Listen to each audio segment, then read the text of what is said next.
Big one.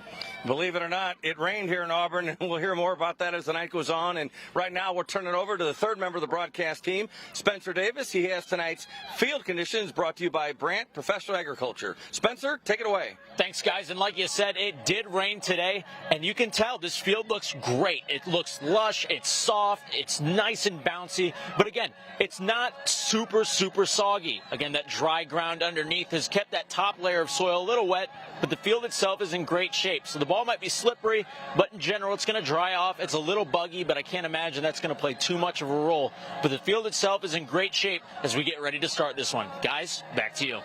Thanks, Spencer. We'll be back with the SEFQ Friday Night Showdown kickoff from Auburn in just a minute. Stay with us.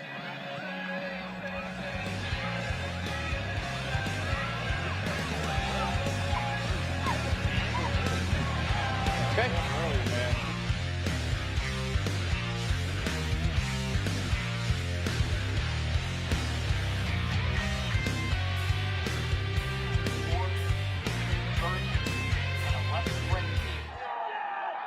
Stares down a never-before-seen challenge as the Auburn Trojans are one win away from being the #1 team in the state for the first time ever.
Ladies and gentlemen, it's homecoming.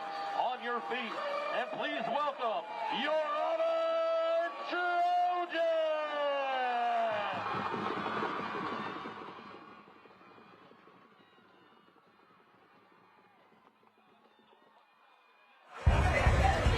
Welcome back to SEFQ Friday Night Showdown, presented by Bob Riding's family of dealerships. We are in Auburn as the Trojans on homecoming will host the Porta AC Blue Jays in a Sangamo Conference matchup. Paul Wapple, Adam Anderson, Spencer Davis, and the SEFQ Friday Night Showdown crew just about ready to go. Adam, big story, the weather. Weather. Right? And Royal. There's a lot of Royal on the field.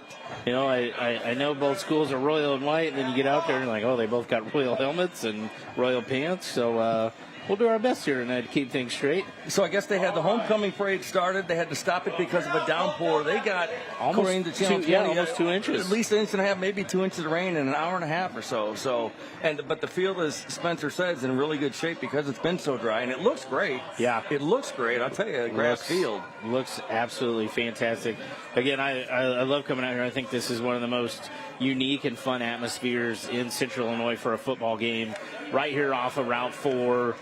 You get the big crowd. You see all the cars in the background. It's a great place to watch a football game. And this is where it all started in 2015. The first Friday Night Showdown game was Auburn and Williamsville. Just think, we met right down the road at a Dairy Queen before the game, and neither one of us had any idea what we were getting into. Oh, my gosh. Here we are 10 years later. It's incredible, and everybody does a great job, and we enjoy bringing it to you. So it has certainly cooled off after that rain. It was muggy. It was hot and humid, but not now. So it's a beautiful night for football.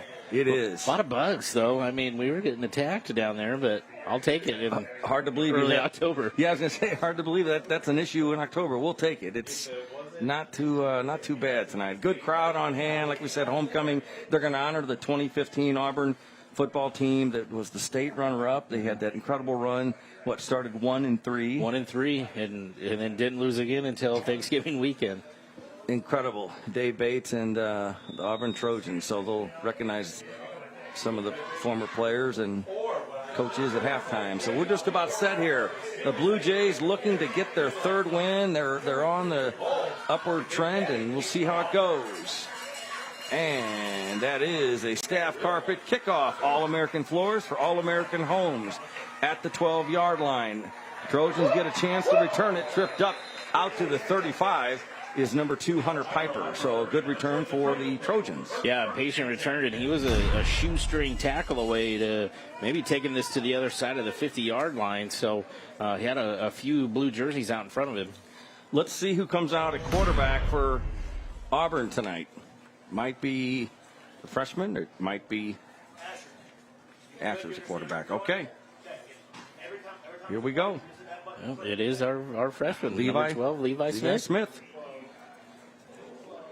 First and 10 from their own 35-yard line. Levi Smith, number 12, from the gun. Fakes it, keeps it, trying to get out of trouble. Thrown for a loss of 5 on the play. Didn't have anywhere to go.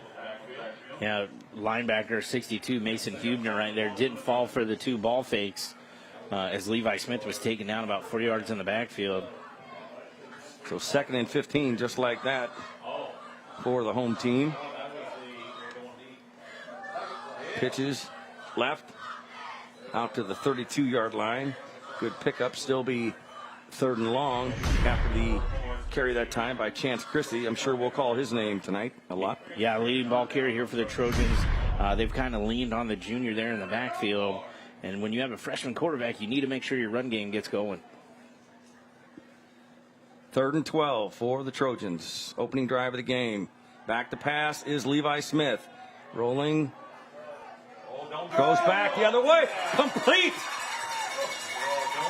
Adam, you can go ahead and say something. Yeah. First, I want to let you know that was Hunter Piper with the catch. So go ahead, Adam. That is a cardinal sin in football. And Levi Smith, young guy, wants to make things happen, wants to get his team going the right way, but never throw back across your body. Luckily that one wasn't picked off by Bryce Davis right there for the Blue Jays. But looking down and see Michael Bates, assistant coach here on the sideline, I thought he was about to come unglued when that ball left Smith's hands. On 4th and 12.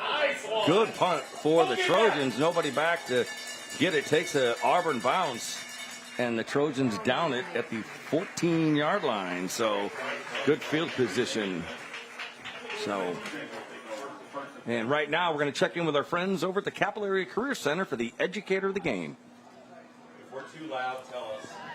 Thanks, guys. I'm standing by with CACC's Robert Farrell. Robert, another great day for football and another great day to talk about education. Hey, let's go. Fun to be down here in Auburn, and we are proud to provide Auburn with career and tech ed and all of our schools, really. But tonight, I'm excited to announce that our educator of the game, Mr. Alex Bruno from Auburn High School, he is the ag teacher and FFA advisor.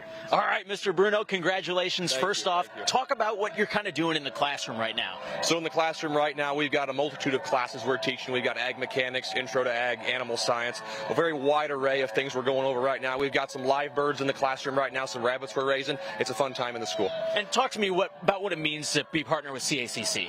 Oh, it's great. I mean, I've got a lot of kids who take ownership and going to CACC, learning those technical skills, both in the classroom and at CACC. It's valuable for them in their future endeavors. All right, well, congratulations, Mr. Bruno. Congratulations, Mr. Farrell, for another great week Let's of go football Auburn together. tonight, right? All right. I can't say anything about that. But, guys, back up to you. All right, thank you very much. Blue Jays keep it on the ground on the first play. Will O'Brien with the carry.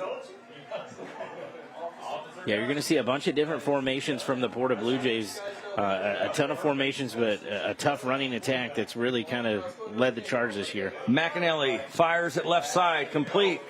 Trojans there to stop it pretty quickly. Some positive yardage for Porta AC. Yep, just a simple screen pass out here to Logan Baker. Had decent blocking out in front, but great job by the Trojan defense to rally around him and not let him get going. So 3rd and 4 from the 19 for the Blue Jays. They lost a tough opener this year to Stanford Olympia. Yeah, Heartbreaker. two-point conversion away from being 3-2 right now, which is a completely different conversation when you're talking about postseason. On 3rd and 4, let's see what McAnally and the Blue Jays do. Hands off. And good yardage that time for Josh Carr, number 40, the 5'7", 165-pound junior. Yeah, just an inside handoff here. It kept everyone guessing who had the football, and that's enough for a first down. And they'll move the chains, and that is a Brandt Professor Agriculture first down. Brandt, one of our first down sponsors all season long, so thank you to Brandt. So 1st and 10, Porta AC.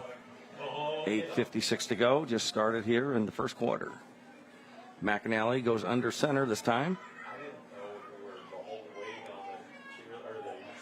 And the pitch back. Drew Carter gets maybe 5 on the play. Yeah, just a toss sweep there to Carter coming in motion. What this Porter AC team does offensively with all these formations, they're going to motion. They're going to line up a ton of different ways, but a lot of core plays is all going to start with the run game. Trying to get Josh Carr, Will O'Brien. Drew Carter there is more of a guy they can flex out sometimes, but when you have to game plan a lot of those formations, sometimes you forget where the football can go, and that's what they want you to do. 2nd and 5 for Porta. Man in motion, but handoff goes to Carr.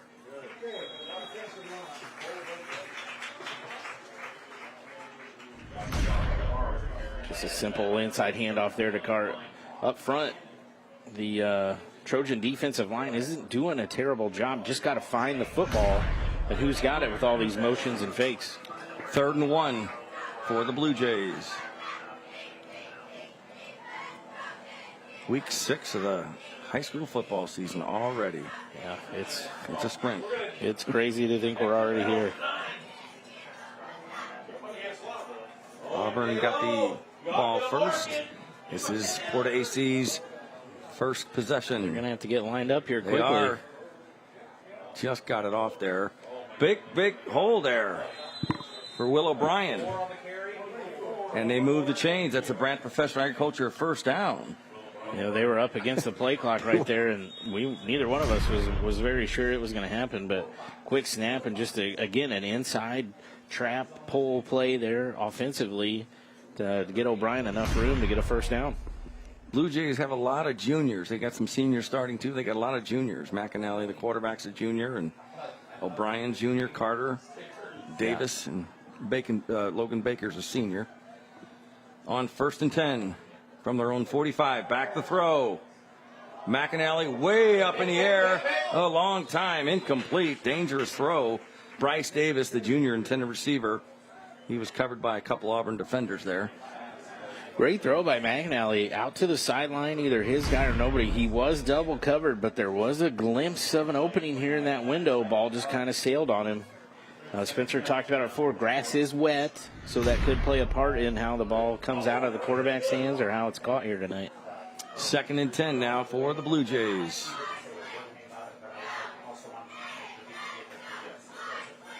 McAnally under center. Hands off to the last man through. Good defense by the Trojans to carry that time, Will O'Brien.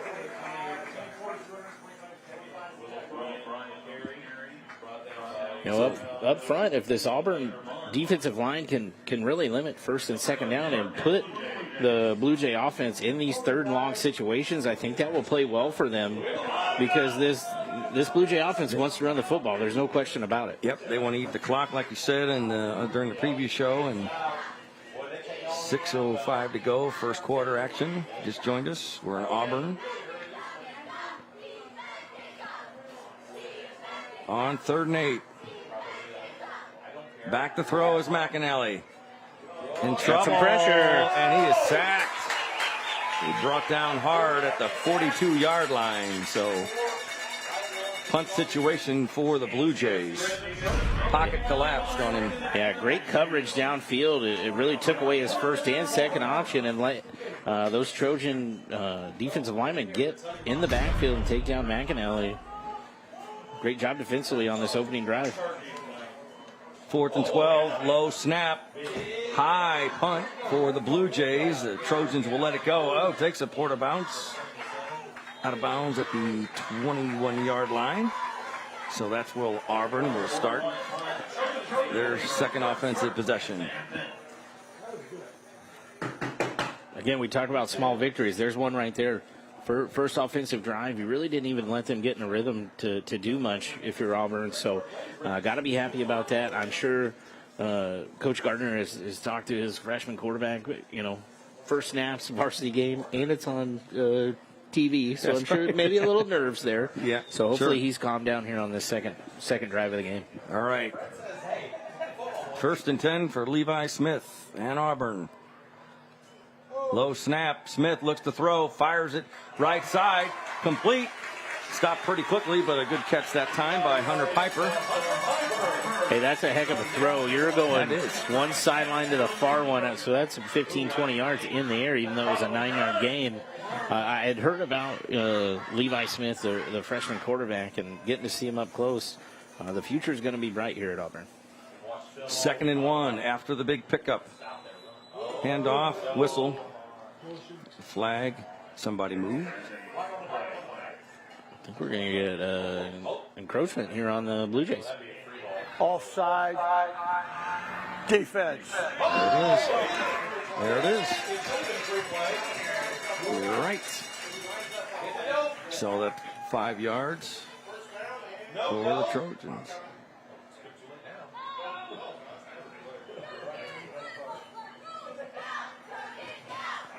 On 1st down now. There's the handoff. Got a hole. Goes for a first down. Got a first down. All the way out to midfield is Chance Chrissy. And they'll move the chains. That's a Brant Professor Agriculture 1st down. This Auburn team is feeling it now. They got a little bit of momentum. Have found maybe an identity here. Levi Smith's calmed down, and Chance Chrissy could take them to the promised land here. Back to the line quickly. Levi Smith hands off again. Good run to the 45-yard line of Port AC. The folks at home, if you look at Auburn's 0-5 record, you might think, oh, man, what's going on down there? They had some injuries, unfortunate injuries to begin the year, and they're playing a lot of young players. We're in the back half of the season now. These guys have grown up. They're staying in football games. Chrissy comes out on 2nd and 4. Pass complete. Still on his feet. Oh, and a good pickup down to the 35-yard line. Good hustle by Elijah Scott, the senior. Nice play there. And they'll move the chains. That's a Brant Professional Agriculture 1st down. And right now we're going to check in with Spencer for the... No, not yet. We're going to watch these play first. All right, back to throw. Smith fires it incomplete. Now we'll check in with Spencer for the Gruning Health and Wealth sideline report. Spencer? Thanks, guys. And you talk about a stylistic battle between these two offenses. It's really different eras right now. Auburn's running more of that spread-out offense that we see a lot. That's very common nowadays. And Porta running that wishbone, that flexbone offense. You don't get to see as much, and we've seen it 2 weeks in a row. But this game last year was a fantastic matchup. It was a 48-34 win for Auburn, where Jack Smith, their senior quarterback, or Jack Jones, threw 15 times and completed 14. They don't need their freshmen to do it that well today, but they're certainly on a good drive right now. But for now, that's all I've got. Back to you. All right, thank you, Spencer, very much. 3:44 to go here in the first quarter. No score. Auburn marching right now. The Trojans looking good. 3rd and 4. Smith the pass. Complete to Piper. Hunter Piper, a big catch. And that's enough for a 1st down. It's a Brant Professional Agriculture 1st down. I think there's a lot of held breath, because if you watch this throw, he stuck that ball right in between two defenders. Again, a lot of held breath when it came out of his hand. You weren't sure, but great placement on that throw, and another 1st down for the Trojans. Ball on the Porta AC 22-yard line. Hand off to the big guy. Look at him go. Chance Chrissy running like a man possessed here. He knows it's a big night, homecoming. We got a lot of extra people with the reunion, and he really wants to get the Auburn in the win column. And we're now in the Griffiths Construction red zone. When you call Griffiths, you get a Griffiths. 2nd and 2 for the Trojans. Chrissy again has some room. Tough to bring down inside the 10 to the 8. And that's another first down. A Brant Professor Agriculture first down. I've been impressed with this Auburn Trojan offense, especially when you think back to the beginning of the year. This was a wing T football team. They decided to maybe go to the wing T based on their personnel, but they've gone back to the spread, and it is paying off for them here tonight. First and 10. Smith hands off to Chrissy once again. Chrissy's still going the right way. Auburn looks good on this drive. Now, as much as they've pumped this ball into Chrissy, we're in here in the red zone. Keep an eye on number 12, Levi Smith, to maybe pull this one out and run around the end. Could catch the Blue Jays off guard. All right. Smith, the freshman. Got Chrissy next to him. Gives to Chrissy, right side, got a hole, and he is in for the SEPU touchdown. Auburn, 6-0. Great second drive here by the Auburn Trojans. Got to stop defensively. Had a huge first down play. I think that calmed everyone down. And then great play calling down the field, capitalized by this Chrissy touchdown. Trojans will try to make it 7-0. Levi Hunley to attempt the extra point for Auburn. A good-looking drive for Auburn.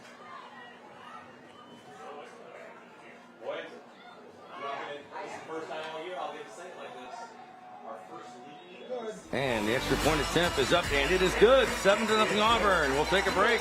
You're watching SEPU Friday Night Showdown on CW23. Back with more from Auburn in just a minute.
Welcome back to SEPU Friday Night Showdown, presented by Bob Riding's Family Dealerships.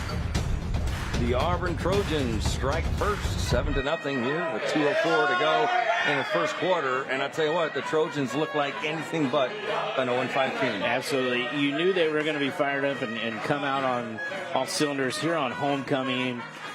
The Porta Blue Jays need to weather this storm right now and put together a good drive to get in this football game, because momentum is a dangerous thing, Paul. Crowd is fired up. A big crowd on the Auburn side tonight. Like you said, homecoming, and why not? And there's a staff carpet kickoff fielded at the 24-yard line. Blue Jays get a good chance to return it there. And right now, we're going to send it to News Channel 20's Sammy St. Jean, who's with our presenting sponsor, the Bob Riding's Family of Dealerships. Sammy. Sammy St. Jean alongside Wade Muller from Westtown Ford, back yet again after a week off for yourself. But we are here, week 6. And I hear you have a connection to one of the teams in our matchup of the week. I do. So before I was in the car business, I was a school teacher. And my first job was at Porta. I was the baseball coach there, and I coached some basketball there. So I have a lot of affinity for Petersburg and those surrounding communities. It was a great place to work. Awesome. Of course, Porta taking on Auburn in this one. A very exciting matchup. What's got you really interested in exciting this? Well, I know somebody's going to be wearing blue. That's exciting. But again, a very competitive conference. These are two teams that, you're kind of always in the Williamsville-Maroa shadow. You're kind of always fighting for legitimacy and respect. And so, again, just when you get a chance to play someone in your conference, it's a lot to play for. And I would expect these teams to come out, be very excited and very competitive. Definitely. Two blue teams, a blue polo, a blue background. But with that, we'll send it back to you guys in the booth. Thank you very much. Appreciate that. And, wow, Bryce Davis, number 3, with a 30-yard pickup. Yeah, if you want to get back in the game and maybe quiet down the home crowd, that was a way to do it. Great first play on this drive. And that's a Brant Professional Agriculture first down for the Blue Jays, just what the doctor ordered. Ball on the 33-yard line of Auburn. Here you see the replay. Davis just broke outside, made a good cutback. Great blocking downfield by the Blue Jays, too. McAnally, somebody moved. No, we delay a game. Delay a game. Yeah, they did not get that one off in time. Game gets the offense. So, yeah, McAnally's got the play clock right in front of him. He's got to keep an eye on it. That's the first time tonight they've been called. Second time they busted up to the line just to snap the ball. So 1st and 15 now for Porta AC. And that run did quiet down the crowd quite a bit.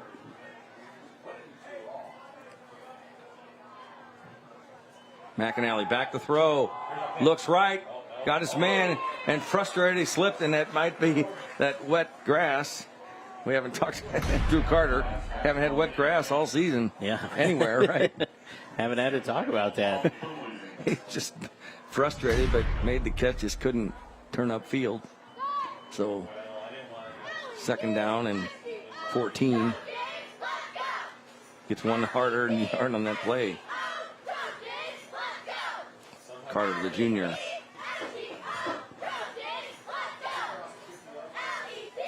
Full house backfield here. From the 36, 3 options. Pitches back to Drew Carter. Goes wide. He does. Outside. He's going to get close to the first down, and did he get it? It's going to be when they drive. He's going to be about a half-yard short, Paul. Just short. Again, with all these different formations, they went from 4 wide to now they got a full house double tight end backfield. You got to get lined up correctly, or they're going to gash you with big runs like that. So 3rd and 1 for the Blue Jays. Ball on the 25-yard line of Auburn. It's cooled off quite a bit here after that rain late this afternoon. A lot of rain. They got 1.5 inches or almost 2 inches maybe. 3rd and 1. McAnally looks to the sidelines. Takes his time. If he's trying to draw him off, they better hurry. Okay, we'll take a first quarter lead. Now in the quarter, the time runs out. So Blue Jays are. We'll take a timeout as well. We were watching Chef Q Friday Night Showdown on CW 23. We'll be back with more from Auburn in just a minute.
Like to give congratulations to girls golfer Haley Walker and boys golfer Ryan Parker on advancing to sectionals. They will play Monday in Jacksonville. Congratulations to the golfers.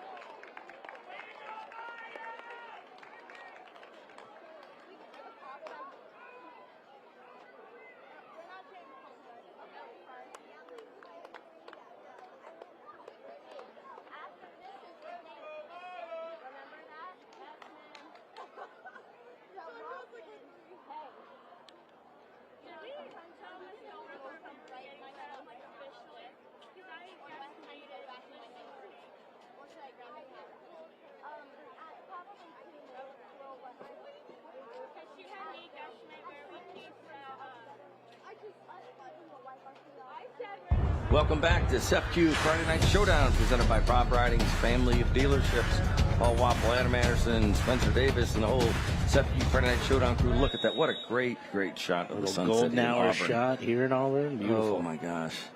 Rain, like we said earlier. Didn't know what that was. Kind of forgot what rain was, right? And cool things off. Here we go. Second quarter. 3rd and 1, Porta. And they push forward. And they get the first down. That's a Brant Professor Agriculture first down for the Blue Jays. And they put everybody up on the line. Yeah, it was a kind of a unique formation. They went tackle over, unbalanced on that right side. And McAnally just took the snap and followed the guys. But Chrissy brought him down really before he could get going. Just got enough for a first down. So 1st and 10, Porta AC on the 22 of Auburn. McAnally under center. Full house backfield. Pitches to Will O'Brien. Going wide right. Got some room. He does. Cuts back. And he is out of bounds. Where are they spotting him? Let's see it where they mark it. Good pickup. 4-yard line. And that is a... He got a first down, did he not? He got a Brant Professional Agriculture first down. And, of course, they are inside the Griffith Construction red zone. You call Griffiths, you get a Griffiths.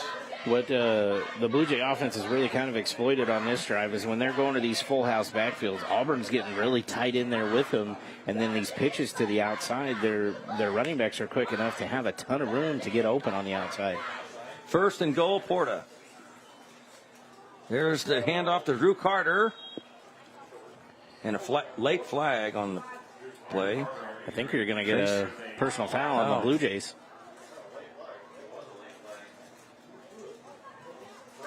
We'll await the call here. Here it is. Holding against the offense.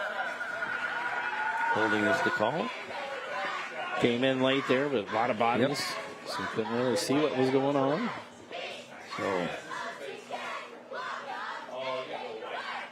push the Blue Jays back.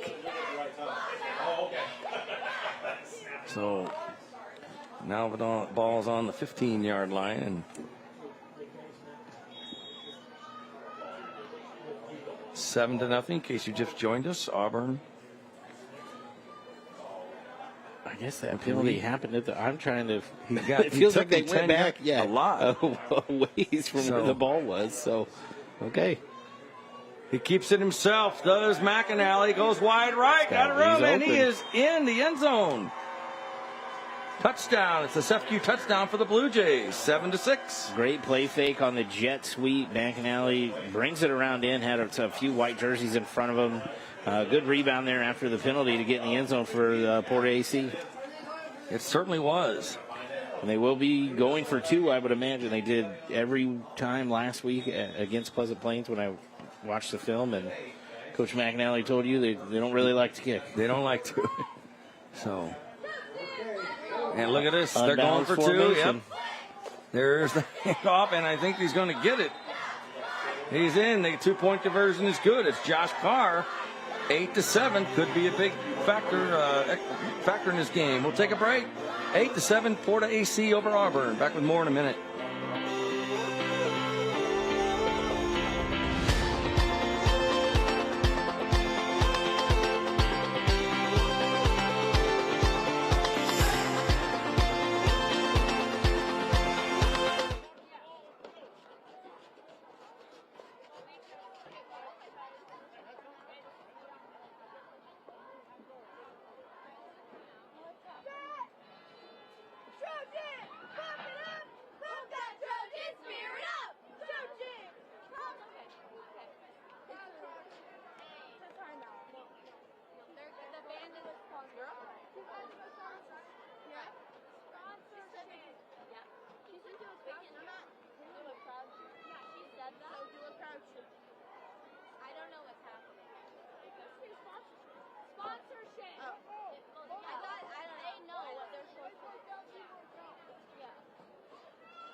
Welcome back to SFQ Friday Night Showdown, presented by Bob Riding's family of dealerships. 8-7, Porta AC Blue Jays get on the board, take the lead with the touchdown run by McAnally and the 2-point conversion. So 1 point difference here, 10:51 to go in the second quarter. Blue Jays responded obviously very well there. Yeah, very well. They've got some offensive momentum going there with these outside runs that really kind of gashed Auburn on that drive. Going to have to make some adjustments when they come out again on defense. Hunter Morris, the kick for the Blue Jays. There's a staff carpet kickoff. Dropped at the 20, but picked up. Up to about the 24-yard line. Returned by number 2, Hunter Piper, once again. So Auburn with the ball. 1st and 10. Had a very successful second drive. Obviously got on the board, but really moved the ball with ease down the field. Let's see what kind of adjustments the Porta AC defense makes after that long drive they had. Second quarter action. 8-7. Blue Jays. Levi Smith, the freshman from the gun, man in motion. There's a handoff, a whistle, and a foul, flag. Oh, I think you're going to get another offside here on the Blue Jays. Wow. It's an initial call. Offside against the defense. Oh, yes. Somebody's getting a little too excited down there. Auburn says, we'll take that. Thank you very much. A free 5 yards. So it'll be 1st and 5.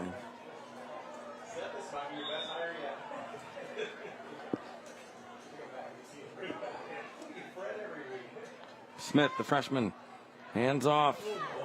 Ooh, big. Chrissy stopped. So be 2nd and 5. I don't think you got anything there. Not much there. So, hey, how are you? Where's the camera? It's somewhere around here. Right here next to you. Look at There it is. Oh, look out, look out. Hey, we're on. Great shot. The press box here at Auburn. Great facility. Great accommodations. Yeah, this is a fantastic press box. It is. On 2nd and 5. Smith from the gun. High snap. Hands it off. Keeps his legs churning. Second, third effort. Got him a few more yards. Job by Chance Chrissy once again. Take a look at the replay. Porta came with a blitz on the outside on both ends, and they were able to slip that underneath to let Chrissy get it into 3rd and short here. Let's see what Levi Smith can dial up for the Trojans. 3rd and 2 for the Trojans. And hand off to Chrissy again. Don't think he's going to be about a yard short. Offense is staying on the field. You know, I wondered about that. If the Trojans might take more chances, 0-5. Why not? Take more risk and go for it, sure. Great experience. So 4th and 1, it does look like the Trojans will go for it from their own 33-yard line. Gonna get a heavy blitz here up front. And there's the handoff and plenty of room for the first down. That's a Brandt Professional Agriculture first down, and easy call for Chrissy and the Trojans, right? That made it look easy. Hey, you look really smart when things like that happen. Good job up front by the Auburn offensive line. You could tell the Blue Jays were going to come with everybody was crowding that line of scrimmage, and they did a great job of handling the pressure. Back to the line fairly quickly here. The Trojans, the pitch back. Not a whole lot there. That Zion Blue? Zion Blue, right Number there. 25, the sophomore, yeah, but the carry that time. The future is bright for Auburn. Back to the line quickly again. 2nd and 7 for Auburn. There's the handoff again to Zion Blue. Great job defensively. 2,500 King. If Take a look. He sets the edge right here, so Blue cannot get outside and forces him back into where some white jerseys are chasing him. That's a great job. Couldn't teach that any better. 3rd and long now. Empty backfield for Levi Smith. Screen pass. Got a lane. Yes, he does. Look at him go. go. Hunter Piper. Oh! Tripped up at the 30 after the big first down. And he is fired up. So are the Trojans. What a play. Little screen pass there, Adam. Yep. Professional agriculture, first down. Worked perfectly in their favor. Porta AC came with a blitz, too. The C's parted for all the blue jerseys. And Kanan Fulbright right here, number 1, clips his heel enough to get him to bring him down. And great job by Auburn on a big 3rd down. Hunter Piper. He's fired up. What a play there. And we've got a timeout. That is a Woods Basement Systems timeout. Yeah, I think Coach McAnally just wants to calm his guys down. You know, I don't think they were even lined up properly. There are a lot of moving parts in the secondary and at the linebacker level. So, again, both teams running a lot of these formations. You got to get set up. So, like we said, we're in the Woods Basement Systems timeout. Where you feel happy, safe, and secure. With foundation problems, worrying is natural. Fixing it is crucial. Call Woods, the all things basementy experts, and fix it forever. There's a good shot of some of the crowd tonight. They are fired up, and why not? Homecoming. They've only got 4 home games here this year. Yep. Only Auburn does, the way the schedule works out. So every home game these home games even more meaningful this year. So 1st and 10, Trojans. Ball on the 30 of Porta AC. Chrissy. Flag comes out. Comes in. Chrissy to about the 28-yard line. Let's see what the flag is. I'm going to have to guess this one's going to be on Auburn, the way he's jogging in right here.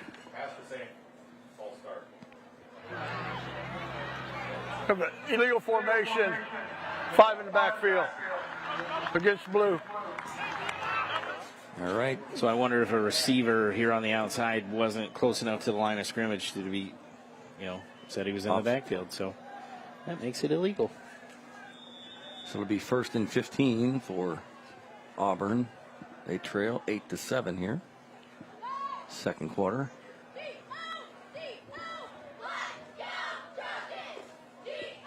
Smith in the gun. Looks to throw. Fires to the Piper. Drops it. He was ready to run, wasn't he? Yeah, he was ready to run. He got a little too excited. He knows he missed that one, but he had that head downfield, but you got to secure that catch first. You could see him peeking to try to find his blue jerseys. Saw some pretty free real estate in front of him there. So 2nd and 15 for Auburn.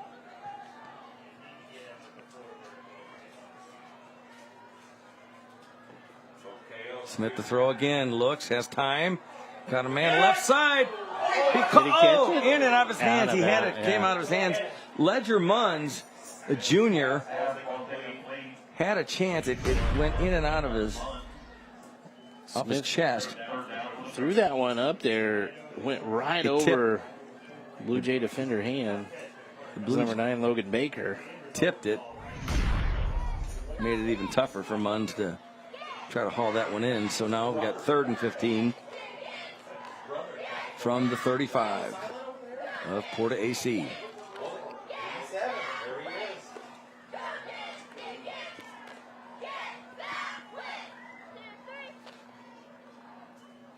Smith turns around. Short pass, complete. Stopped initially and then stopped. Nothing doing that time. Coy Grossner, the junior, running back with the reception, but again, Hunter King came up from the safety level to slow him down right there and then just let his buddies come in and get in on the fun. But great job by Petersburg Porta to sniff that one out before it got going. 6:34 here in the second quarter. I think they're And let's see, collective Auburn coaches are talking about what they want to do. 7 seconds on the play clock. See if they call timeout here. Talk about it a little bit more. And they let it run down, and they do. The Trojans do call a timeout, and that's a Woods Basement Systems timeout. And Adam, I will tell you, you probably know this, but Porta AC, a lot of acronyms, but the acronyms, the P is Petersburg, O is Oakford, the R is Rock Creek, T is Tallulah, A is Atterbury for Porta. So that's what it is, and that makes up Ashland Porta AC. And it's time for the Smart Local 218 Fan Cam. There we go. All right. I should have quizzed you. I always forget the R. I always forget Rock Creek. There's one I usually forget too. So yep. My good friend Derek Snapp, he's the Porta basketball, girls basketball coach at Porta, reminded me of that, and I appreciate that, Derek. Thank you very much. So here we are again. Hey, we're on. We got to behave up here. We got to. Thank you. 6:16 to go here after this timeout. And the Smart Local 218 Fan Cam. Always great to see the smiles. Score update for everybody at home. The other big Sangamo matchup we talked about before the game. Williamsville was up 6-0 over Athens, but they are in the red zone. That one's about 2 minutes before halftime. Ooh, low scoring in that one. Okay. I think Athens is doing exactly what we asked. You got to hold on the ball. Smith, 4th and 17, up in the air. Oh, it was almost picked off, but caught. And all the way down to the 10-yard line. How about that? Coy Grossner. The Blue Jays had it. Grossner with good concentration. That's the Brand Professor puts your first down. And Auburn is also in the Griffiths Construction red zone. You know, sometimes you need a little luck on your side in this game, and that's exactly what they had there. Grossner almost broke out of those 3 tackles and stumbled down into the end zone, but you don't mind a throw like that. Interception's almost like a punt right here, a short punt. So I love the enthusiasm from Auburn and just kind of the guts on the freshman quarterback to put it up there. 1st and 10. Trojans, little misdirection there. Look at Piper, still got it. Down about the 9. I thought he might get a little more on that one, Hunter Piper, with the quick pitch from this freshman Smith. Just the inside pitch. I thought he had a lane right there if he would have cut back to maybe get a few more yards, but great play call by the Auburn Trojans with the misdirection. I think right now inside the red zone, you got to lead on number 4, Chance Chrissy. 2nd and goal from the 8. And Christie does get it. Got a hole in there. Touchdown, Auburn at the FU. Touchdown for the Trojans. Yeah, great job. Again, he's a big back. He's got enough speed. He did enough on the drive before down in the red zone. Just lean on the junior there to get you back into the promised land. Let's see if the Trojans go for 2. Oh, kicker's out there. We're just going straight for 1. 13-8 Auburn, pending the extra point try here by Levi Hunley. Trey Boston, number 10, the holder for the Trojans. Bullet through and no good. So 13-8, Auburn with the 5-point lead now with 5:31 left in the second quarter. Homecoming for the Auburn Trojans. 0-5, Porta AC 2-3. Blue Jays want to get to the postseason. Haven't been there. I think it's been 11 years. They were last time they were there. They were 6-4 in 2013. Last time they made the playoffs, so it's been a while, and they, losing tonight doesn't eliminate them. It does make their road a lot tougher. Again, you got the blacktop rivalry game against Athens, and Athens has been very good this year. So this is a game they absolutely need to win. But Auburn, all the credit needs to go to them here in the first half. They have played really well. Playing very well, yes. And tonight at 10:15 on ABC, join us at the News Channel 20 Sports Desk to get all of your local high school football highlights with the Friday Night Showdown recap on News Channel 20 at 10:15 on ABC. And there's a great shot of the field. We talked about that it rained here. It rained, I guess, for a few miles away, but not a lot of Central Illinois got rain. But Auburn got it. I certainly did not in Sherman, Paul. I don't know about you in Springfield. Springfield, no, didn't see it. Got here, was soaked. I'm like, what happened? So, and there's a staff carpet kickoff, a squib kick. Picked up at the 28-yard line. Better get him. Look at this, barreling his way. What a return there. Wow, that was a good return for Logan Baker. Yeah, fielded this ground ball pretty cleanly right there. He did. Just made one quick move upfield, and we're going to start at midfield here with 5.5 minutes left in the first half. Excellent field position for Porta AC. They trail now after the Trojan touchdown. Missed the extra point.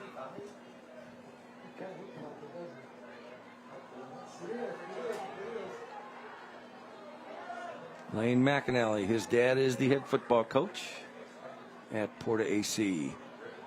On first down, there's the pitch to Bryce Davis. Got some room. First down. They better get him. They better get him. Number 7, Mike, get him. No, he is in. That's a Sefcu touchdown, 50 yards. How about that? Bryce Davis, the junior, he took off. Again, looks to be kind of the kryptonite for this Auburn Trojan defense are these outside runs. Porta AC is just going to keep doing it until they get stopped. Great play call on that first play of the drive to get back into this football game and take the lead. 14-13, Porta AC regains the lead, and they'll go for 2-point conversion as they usually do, and they are bunched up. Like you said, Adam, see if this works for them. Worked last time.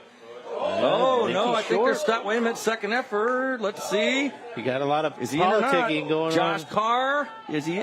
No, he's not in. Short. Josh Carr was stopped. It looked like he was going to get it, and he did not. So 14-13, Porta AC. Yeah, Lane McNally was doing a lot of politicking back there to get him to say they're in, but I do think he was short. A good stop by the Trojan defense there. Look, he get a great shot of the replay. Look at this. Yeah, just great camera work. Interior leakage right there slowed him down. I think even though he got this second over, he's short right there. Definitely short. No doubt. Great camera work. Let's check in with Spencer Davis for the Grunig Health and Wealth Sideline Report. Spencer? Thanks, guys. That touchdown set up by the defensive look there for Auburn. Auburn's having to bring more guys up into the box. They're playing a bit of a one-high safety look. That second safety is moving further into that box so he can kind of jam up the middle. But on plays like that, when you break to the outside, there's often no one there to cover. And that's exactly what we saw. Great burst of speed there and a touchdown to put him up. Guys, back to you. Thank you, Spencer. Appreciate that. 5:15 to go in the second quarter. Well played first half. Back and forth, and if I'm the Blue Jays right here, I don't mind maybe a surprise onside kick. Here, you got 5 minutes left here in the first half. You're coming off a huge one-play drive. Maybe surprise onside kick to create a little bit bigger gap going into halftime. Hunter Piper and Elijah Scott are the deep men for the Trojans. Hunter Morris, the senior, will do the kicking honors once again for the Blue Jays. And there's a staff carpet kickoff, a booming kick there. Fielded cleanly there by number 2, Hunter Piper. He's had a busy night. Ball came loose. I think the Blue Jays got it. They say they did. Let's see. At the 25-yard line. Just a little. Where's the fight in the pile down there? They got it. Oh, and look at that Porta AC sideline. They are fired up. Piper had it. Slips a little bit there. Just stripped. Just stripped. Good right strip out by the Blue Jays. And what an opportunity now for Porta AC with the 1-point lead and the ball. first and 10. I think the Auburn crowd is stunned. First and 10 from the 27-yard line of Auburn. So with 5:07 left here in the second quarter. First turnover of the night. Yeah, just an unfortunate timing here, too, for the Auburn Trojans. Under center. And they're going to. There's time. Yeah, no. Flag. Did he not get it off in time? He did not get it off in time. Oh, boy. Delay a game against the offense. Crazy, right? Yeah. And I'm not sure if that's on the coaching staff or is that on your quarterback, Lane McAnally, not keeping an eye on it. But either way, that's happened 2 more times than you want as a head coach. So it'll be first and 15 for Porta AC. You get a shot of the head coach, Coach McAnally. Done a great job here. I think this is his 7th season as head coach. Blue Jays definitely going in the right direction. So on first and 15, McAnally goes under center. Pitches to the last man through.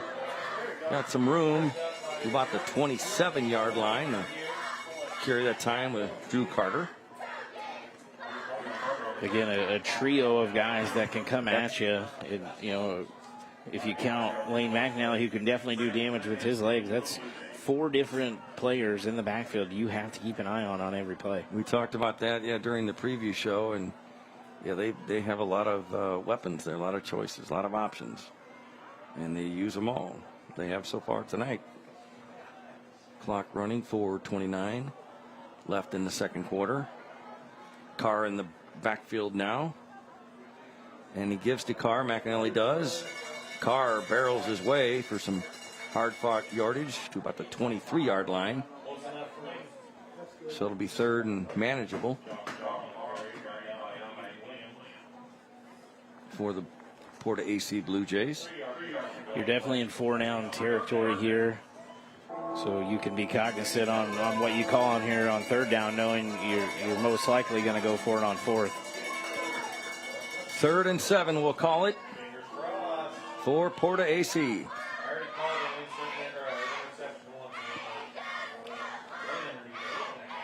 McAnally rolls right, fires it, open man, complete. Drew Carter hit hard, but a good reception and a good play there, and they're going to move the chains. That's a first down. Brant Professional Agriculture first down for the Porta Blue Jays, and the Blue Jays are inside the Griffiths Construction red zone. Yeah, just a simple play fake there. Had plenty of time to deliver that ball outside. Great job by Lane McAnally on that play action. Oh, unbalanced line. Once again, there's a handoff. Last man through is Carr. See how many he got on that. Big pile. It's a lot of white jerseys. Yes. A lot of big white bodies coming at you. Wow. When they go to that unbalanced line. Auburn's got to be careful. I'm assuming at some point McAnally might pull that ball and run around on the end by himself. 2nd and 6 Coming back from the 10.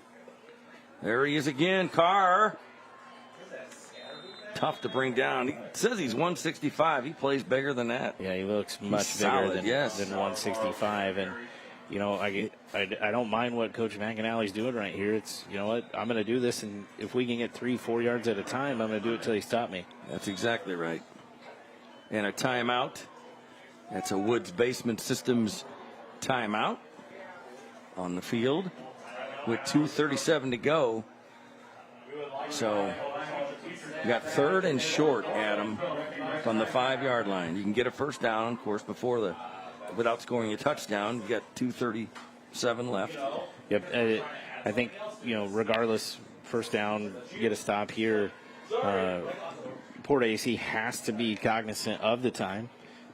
You still 2:30 is a lot, but as you're down there, you don't want to lose track of where you're at. Want to let you know that Friday Night Showdown is available, streaming live online on newschannel20.com and on News Channel 20's Facebook page. You can also find a link to complete game videos from this season on newschannel20.com. Score update in the Sangamo at halftime. Williamsville 9, 8th and 7. So wow. we've got a low-scoring ball game. Have to imagine that Athens is just keeping that ball away from the Williamsville offense. We talked about that earlier. They have had some great games. The overtime win for Williamsville a couple years ago. Athens hasn't been able to get past them, the last 9, and they're battling it out tonight. That's no surprise there. Not surprised at all. And 2 really good teams. Athens is back. The other game we talked about over in Jacksonville, Springfield High up 21-7 with 4.5 to go over Jacksonville. That one's almost at halftime. Springfield High offense is tremendous, and we'll see them against Chatham Glenwood, another great team with a great offense and defense. A lot of seniors, a lot of talent. I think that's our last game. Here we go.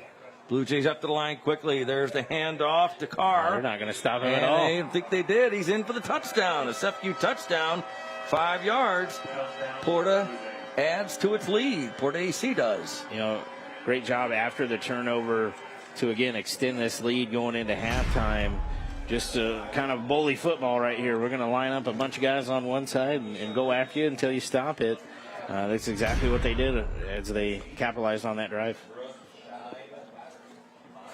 The Blue Jays, as they've done on every opportunity tonight, they will go for the 2-point conversion and see if they line up. They do. They bunch tight, trying to another get that conversion. And timeout is taken. Porta AC takes a timeout. Again, the play clock was running down there, so I think Coach McAnally had to take a timeout. That's a Woods Basement Systems timeout to avoid that 5-yard penalty. Some father-son coaching there. Hopefully they get that straightened out going into the second half. Auburn coaching staff not happy with their team. Yeah, shot of Coach Dombacher, former New Berlin head football coach, but an alum of Auburn, came back here, played with Coach Gardner. You've got Michael Bates in that huddle too, just an outstanding football mind, son of Dave Bates. Longtime coach. And what I'll always throw in are all 3 of those guys. Illinois College Blue Boys. Oh, that's even. I mean, that makes them even better in my mind. No, it does. Go Blue Boys. So yeah, the great football minds there. Oh my gosh, the knowledge there. Yep. And let's see if they come right back in that unbalanced formation. Yeah, let's see if Auburn has adjusted. If they can stop it. Yep, 2:33, but 2-point conversion here. Try for Porta AC.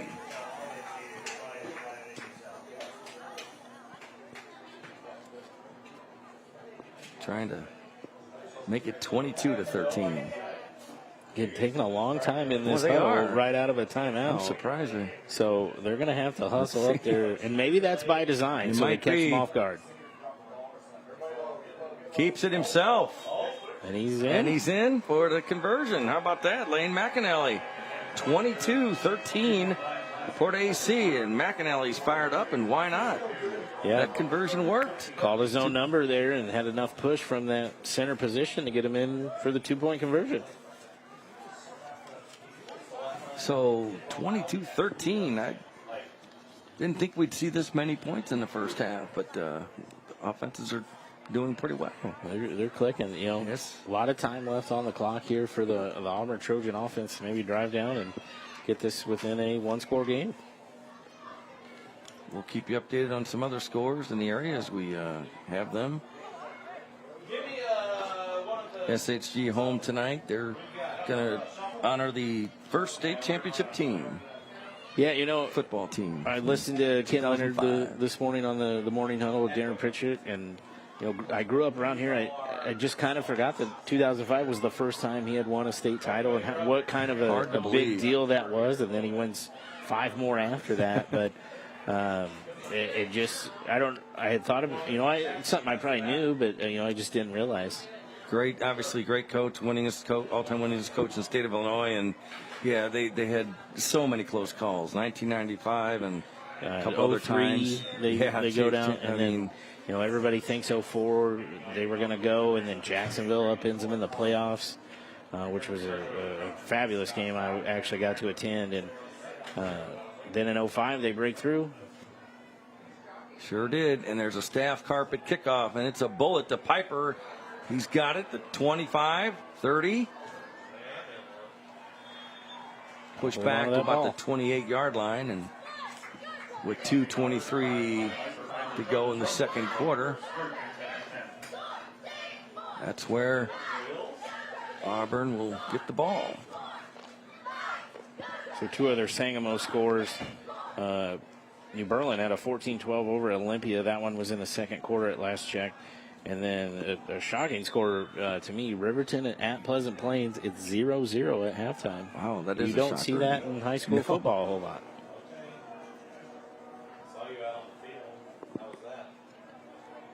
From the 30, 1st and 10. Levi Smith from the gun. Pitches back to Piper. Hit hard and stopped at the 30. Ran a long way and didn't get back to probably the line of scrimmage. So I think they're getting about a yard. 2nd and 9, we'll call it. I thought he had a lane there, but this Blue Jay defense really closed the gap quickly as he turned upfield. Smith from the gun on 2nd down. Blue Jays are coming. Fires it complete. Elijah Scott. Looked like it might go for more. I thought it would, but. Again, good job securing the tackle there on the outside. So it's 3rd and 8, we'll call it. Make it 3rd and 5. Sorry about that. 1:29 clock running.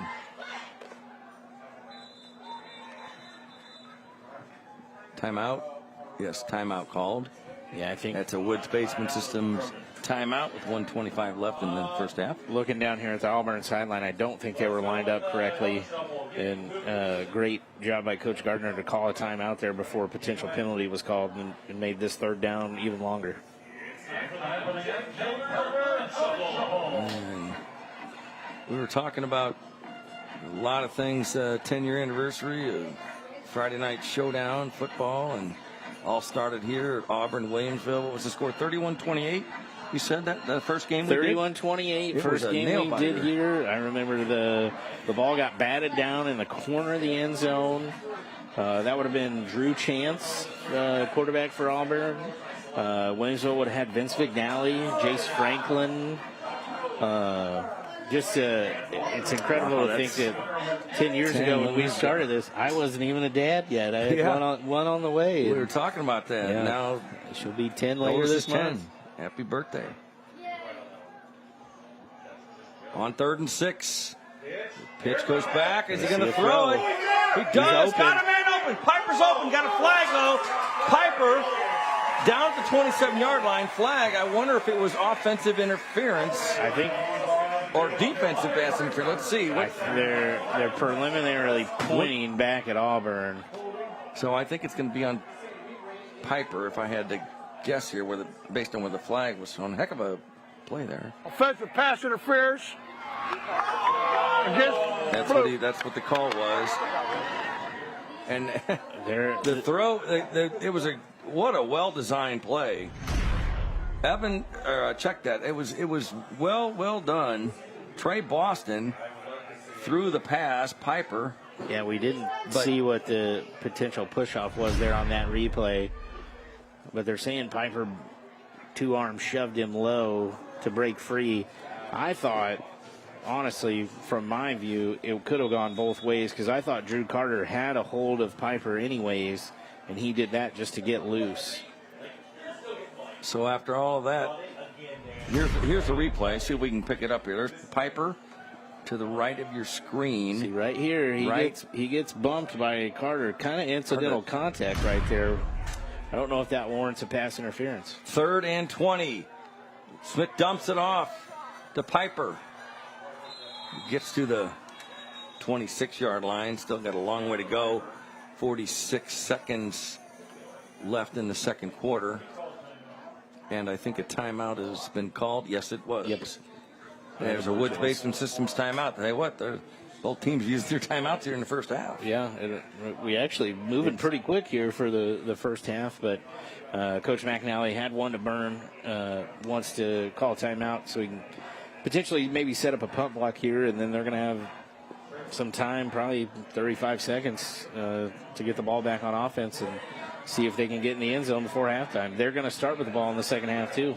Woods Basement Systems timeout, like we said. You can see Coach Gardner out there talking to the official. I'm just speculating it was about that pass interference call on the Trojans. Coach Gardner's still talking to the official there, like what exactly warranted the penalty, and great job by our officials explaining why he called it. Again, he's the man in charge.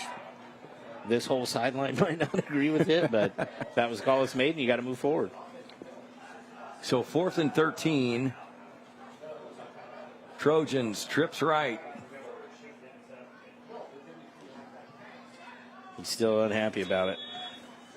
I would be too as a head coach after a big play like that. And you've got Zion Blue in the background, and we got a flag. Another flag. Yeah, this one's going to be on Porta AC. Blue. White. Yeah. Wasn't sure which again. one. Now, if I'm Coach McAnally, I'm going to ask the officiating crew at halftime, why are we getting so many of these? It's got to be somebody's helmet is just lined up enough over the football to warrant the 5-yard penalty. 4th and 7. Trojans trying to draw him off sides, I think. And they will punt, and that's Drew Meganson in to punt. Nice punt. Oh, hit hard and slipped there at about the 34-yard line. So Meganson, number 15, came in. Also a quarterback, sophomore quarterback, when he punted there. So with 42 seconds left here in the second quarter, the Port AC Blue Jays have the ball on their own 34-yard line. Let's see how they play it here. If they play conservative here, or they don't quick go strike deep, before. but they have, and they can. 22-13, Porta AC over the Auburn Trojans. A clear night for high school football. McAnally in the gun.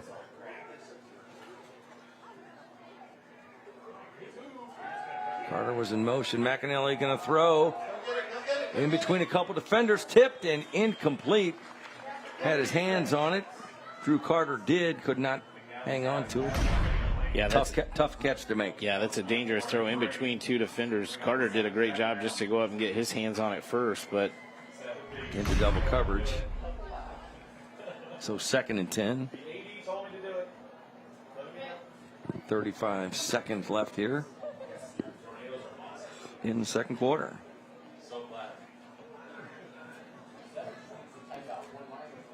Blue Jays take their time getting this play. They're going to have to hustle up. 3 seconds on the play clock. Just do get it off. McAnally looking for some blockers. Has a few. Gets out of bounds. 30 seconds left. So it'll be 3rd and long for the Blue Jays. Part of me wonders if there was supposed to be a motion guy leading in front of McAnally, but because of the play clock was run down, they didn't have a chance to do it. 3rd and 6 for Porta AC. We said good crowd. Porta AC brought a lot of fans too tonight. On 3rd and 6, Lane McAnally. Hands off. Carr. Going to be short. Auburn doesn't have a timeout, though, so this will lead us into halftime. I would think that would be the case. Let's see if the Blue Jays just let it run down. They do not have to run a play, and they've got the lead 22-13, and it does look like that's going to be the case. They'll let time expire here in the second quarter. And we are at halftime in Auburn. Porta with a 22-13 lead. Homecoming for Auburn. Yeah, a really well played first half of football. And there's a good shot of some of the Trojan crowd, and see the teams heading to the locker room. Spencer Davis will be catching up with the coach of the Porta Blue Jays. Get his thoughts, Coach McAnally's thoughts on that first half before he heads to the locker room, and going to round up the coach and see what he says here on CEFCU Friday Night Showdown. As we are at halftime in Auburn. So 22-13, Blue Jays over the Trojans here. Well played first half, like we said. Some big plays, some good runs on both teams. One turnover. Yeah, and the unfortunate turnover, or we'd be looking still probably a 1-point ball game here going into halftime. So, Coach Gardner's got to be upset about how that played out. But well played first half. Let's go down to Spencer. Spencer, take it away. Coach, you guys came back from down a touchdown there. What kind of changed there on the sideline? Well, we just had to start doing small things right. We were just out of sync, and our minds were wandering, and just trying to draw everybody back together so we could start playing our game. Any changes coming in the second half? Yes, we want to hang on to the ball. We want to make smart decisions, stay on blocks. Defense has to play their game as well. We got to bring all 11 guys to the ball. Awesome. Appreciate it, Coach. Thanks. Guys, back up to you. Very much, Spencer. Thank you. And we'll take a break. The Sangamon County Department of Public Health halftime report is coming up next on CEFCU Friday Night Showdown. So stay tuned. We'll have that coming up next from Auburn. 22-13 Porta Blue Jays at halftime.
Ladies and gentlemen, your Auburn High School cheerleaders.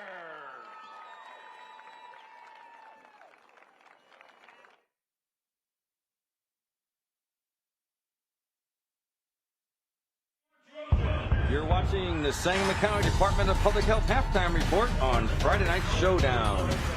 Earlier today, CEFCU presented Auburn High School with a $500 donation to say thank you for hosting tonight's Friday Night Showdown matchup. CEFCU will make a $500 donation to each Friday Night Showdown host school throughout the season for use for their general fund. CEFCU is proud to support our communities, our schools, and our students with Friday Night Showdown. And you're watching the Sangamon County Department of Public Health halftime report on Friday Night Showdown. Back with more from Auburn in just a minute.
You're watching the Sangamon County Department of Public Health halftime report on Friday Night Showdown.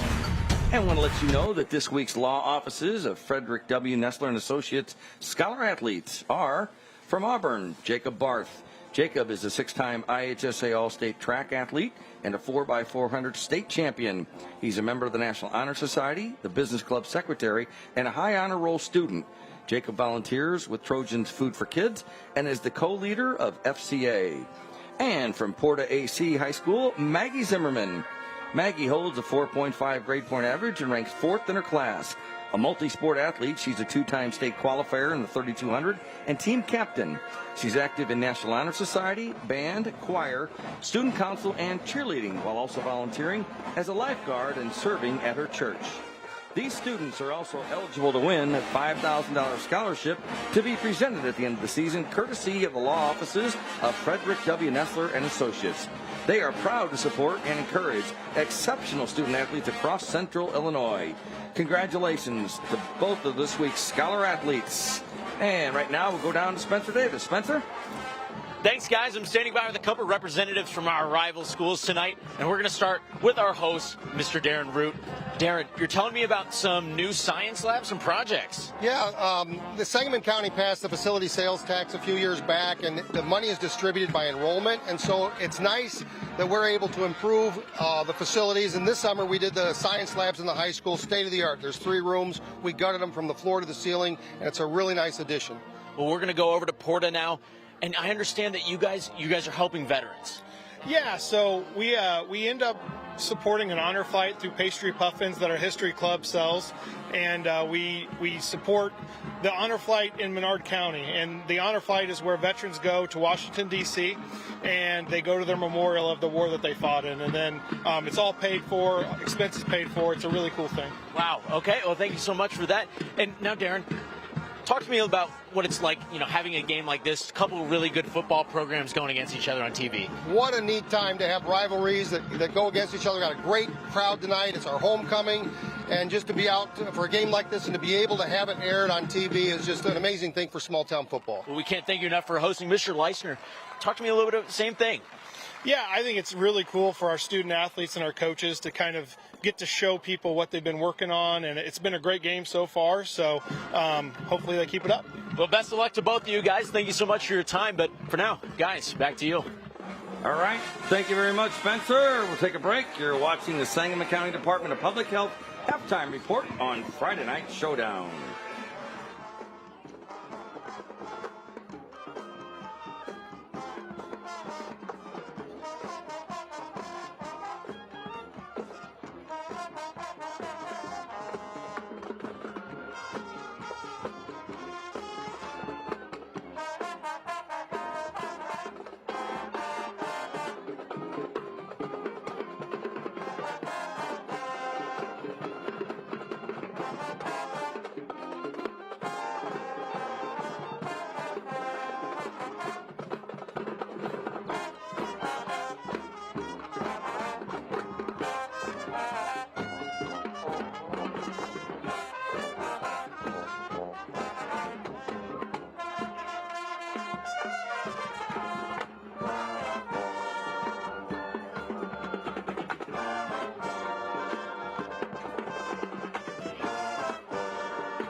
And you're watching the Sangamon County Department of Public Health halftime report on Friday Night Showdown. And get a look at the crowd. And right now it's time for the Game Day Men's Health Back in the Game segment. Adam, what's it going to take for the Auburn Trojans to get back into this game? First and foremost, you got to take care of the football. I thought Auburn played a really clean, really well-played first half. Just had the one unfortunate fumble on that kickoff return that allowed the Porta AC Blue Jays to go up by this 9-point difference. I think if they can take care of the football, maybe again shore a few things up defensively on the outside, they're going to be right back in this football game, and we could be talking about a first victory this season for the Trojans. And the Trojans only down by, 9 points, so don't have a big hill to climb here. And Blue Jays will get the ball first in the second half. As you look at some of the highlights from the first half, we have a lot of big plays, a lot of good plays on the ground, and both teams looked really, really good. Like I said, only one turnover in that first half. Yeah, and it was real late, and then it was great to really show what these two teams had. Auburn, ton of fight in them. And again, there's the fumble right there on the kick return, and they took advantage. But a ton of fight in both these teams. It's going to be important to see what kind of adjustments they make. No doubt about it. And we'll take a break. You're watching the Sangamon County Department of Public Health halftime report on Friday Night Showdown.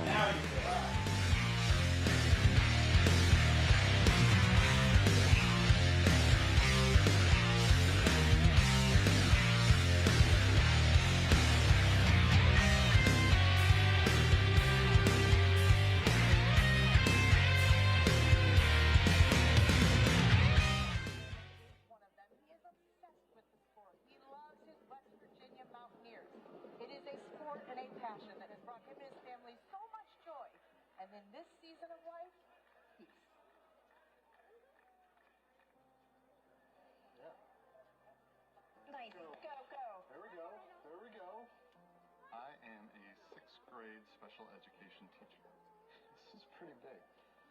College football is something that I'm passionate about, and I think I just want my kids to be passionate about something. Nice.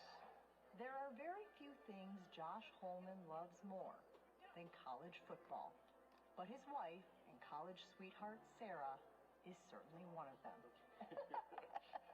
We met in 1998.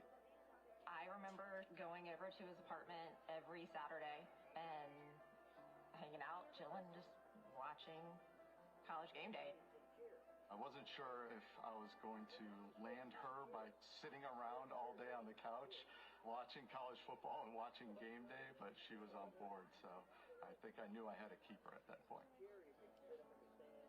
27 years, a wedding, and 2 children later, their Saturday ritual remains. Oh!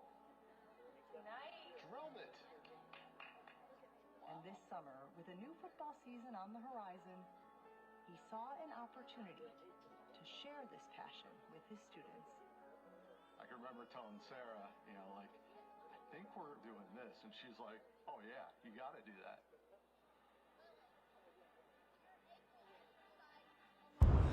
Welcome back. You're watching the Sangamon County Department of Public Health halftime report on Friday Night Showdown. And you get a shot here on the field. What's going on here is a local couple was featured on Game Day a few weeks ago, and a very touching story. It's Josh and Sarah Holman.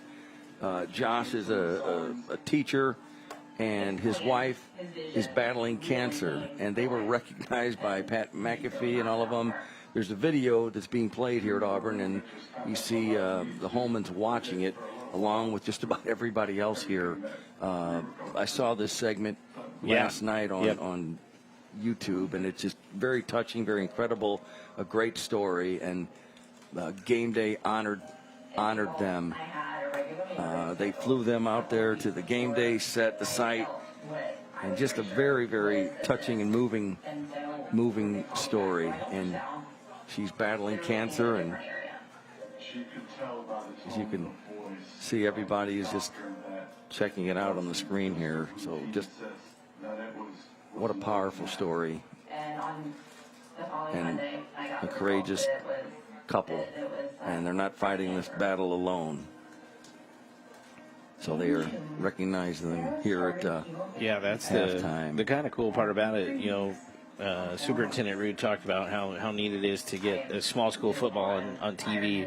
And this is they're both small communities, and when things like this pop up and happen, you realize what kind of great community you live in, because everybody is going to be behind you. Everybody's going to support what you need and what the family needs. And in talking to some Auburn teachers and administrators, they've done a truly remarkable job in helping the Holman family and getting this story out there. And not every day Central Illinois is on College Game Day on ESPN. Yeah, and Josh decorated his classroom with the help of a lot of people and some students, and it looks like a college football setting and just incredible environment.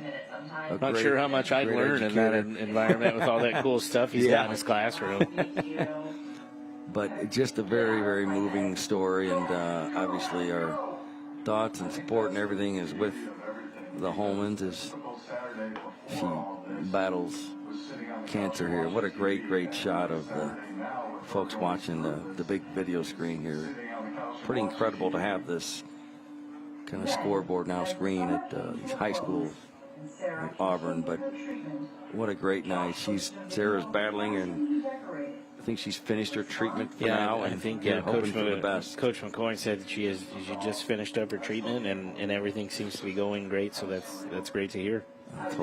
Obviously, we hope that continues, and the Holmans have the support of Chatham, Auburn, all of Central Illinois, the whole community, the Friday Night Showdown crew, everybody. And it was really great that Pat McAfee said that if West Virginia gets on game day, or he'll give them a couple tickets next year to a football game. And they were just so moved, and who wouldn't be? Pat McAfee better hope some of those college kids start missing kicks, or he might not be giving tickets to anybody or asking ESPN for a raise. He's giving out a lot of money this year. Hundreds of thousands of dollars and one kick field goal. And it's just, and look at that College Game Day debut they made. Josh and Sarah Holman wow. I believe it was the Tennessee-Georgia game that they were at a few weeks ago. Yes, that's where they were. And they were just recognized, and they were interviewed. And then a check presentation, I believe it was $5,000 was made. And you can see Josh and Sarah walking now to the end zone. And look at this. They are just moved by the fans and the support here at halftime. Oh, what a scene. Yeah, you got both football teams out here watching too. Just an incredible scene with the Auburn community. Wow. That's what it's all about. Oh my goodness. Oh my gosh. And standing ovation, and we're going to stand up too. What a moment.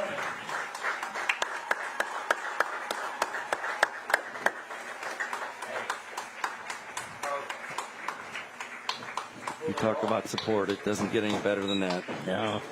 A lot more important things in football. A lot of hugs out there tonight, and a lot of support and love, and from the Auburn and Porta AC community, Central Illinois. Look at that. All the best. Now, if that doesn't fire up this Auburn Trojan sideline to get a W tonight, I don't know what will, but just a really cool experience. And you talked about it, to have a scoreboard like that, a video board, to be able to do the cool things that they did, and to see that. It's incredible. Wow. Pretty amazing. Well, Paul, I got a ton of scores here for you. Fire away. Go ahead, fire away. Again, thanks to everybody who texts or send these to me across social media. But over in Pleasant Plains, Plains and Riverton tied 8-8. That one was in the third quarter. All right, we're going to go down to Spencer Davis right now for an interview, and we'll come back. Spencer? Thanks, guys. Standing by with Coach Gardner here. Coach, what did you guys talk about there in halftime? A good start to that first half, started to slow down in the later end. Yeah, we need to tighten up some things on defense, obviously, some alignment issues. They're running some nice stuff, and we got to get ready, get set faster, get ready to play faster. A lot of homecoming energy here. The stands really filled up. Does that give you guys that extra push here in that second half? Yeah, we're ready to play. Our guys are ready to go. Obviously, 2-score game right now, but we get a stop. We're back in it. Awesome. Appreciate it, Coach. Thank you. Guys, back up to you. Right. Thank you, Spencer. Thanks, Coach Gardner. And you get a shot of us here in the press box, ready for the third quarter after that incredible halftime moment there. But we've got a second half of football, 22-13. The Porta AC Blue Jays co-op. They lead the Auburn Trojans, and you know those Trojans want to win, especially on homecoming. On homecoming, you always want to win your homecoming game. Yeah, absolutely. So back to, I guess I can go Some back scores. to some Yes, scores if go ahead. you folks at home want some. Again, I mentioned Pleasant Plains and Riverton tied 8-8. That one was in the second half. Maybe the biggest surprise on the night right now, New Berlin is up 34-12 against Olympia. In my mind, that is an upset, and that maybe gives New Berlin a path to making the postseason. So great job by Coach Q and the Pretzels to really maybe shock some people across the Sangamo Conference. But they're up 34-12 on Olympia. Springfield High is up 21-17 on Jacksonville. That one is in the early in the third quarter. And then it was 9-7 at halftime. Williamsville Williamsville has come out of the gates hot. It is now 24-7. That's a close game, but tough road to climb out if you're Athens. Not real sure what happened over there. Turnovers or what, but Williamsville's kind of extended that lead and made it an uphill climb for the Warriors. So Springfield High 21-17 at this point over Jacksonville. Well, Springfield High's had some close games. Mm-hmm. They could, like you said earlier, they could be undefeated as well. Yeah, but easily. But they also could have another loss or two. But was it a one or 2 point loss to MacArthur? I think that's what week 2. Yeah. So after they came back in week 1 of the incredible second half to get their first win. So interesting night of high school football. Some close games, and then now there's a little bit of separation in some of them. Like you said, I am surprised at the New Berlin one too right now. That's quite a gap. So we're just about ready to start the third quarter here in Auburn. Stunning night for high school football. We talked about it. Rained 1.5 inches here, and the field a little bit slippery. We'll check in with Spencer, see what he says with the field conditions in a minute, because I'm curious now that it's cooled off a little bit if it's the dew man down on this side. Last week. Yes, we talked about the dew last week. That's why we're kind of joking with Spencer, but great insight as always on the sideline reporters. So, and the crowd is getting fired up, and we're getting fired up. We're ready to start. The Blue Jays will get the ball here in the second half. And here's the second half kickoff, brought to you by Staff Carpet, All-American Floors for All-American Homes. From the 25 all the way out to the 40 to the 43-yard line is with a good return, Tucker Dennis that time, number 9. And right now we're going to send down to Spencer Davis for the second half Brant Professional Agriculture Field Conditions. Spencer. Guys, it's a little cooler than it was at kickoff, obviously, as the sun's gone down. But the field is damp again from that dew like we talked about last week. And that's something you're always going to have to contend with here on these grass fields. So these guys, we've seen them start to slip later on in that first half. We'll have to see if that trend continues. But the field itself is in good shape, just a little damp. For now, that's all I've got. Back to you. Thank you, Spencer, very much. Appreciate that. On first down, there's the pitch to Bryce Davis. Nothing doing that time. Trojan, stopped that one pretty easily. Yeah, Coach Gardner talked about they weren't aligning correctly and had to get that straightened out, and maybe they have here, because that was a play that worked really well for the Blue Jay offense in the first half. Just underway here in the third quarter. We've got a good Sangamo Conference battle here.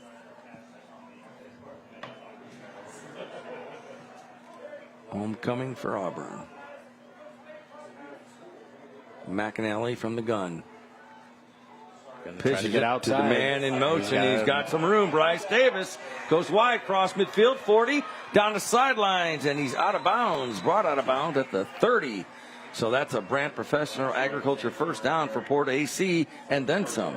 Yeah, again, once he gets out, there's nobody out here, so I don't know if the alignment was correct on that play. If you take a look at the replay, once he clears this outside linebacker and just gets a chip there on number 2, he had clean room in front of him. Great pursuit by Auburn to bring him down.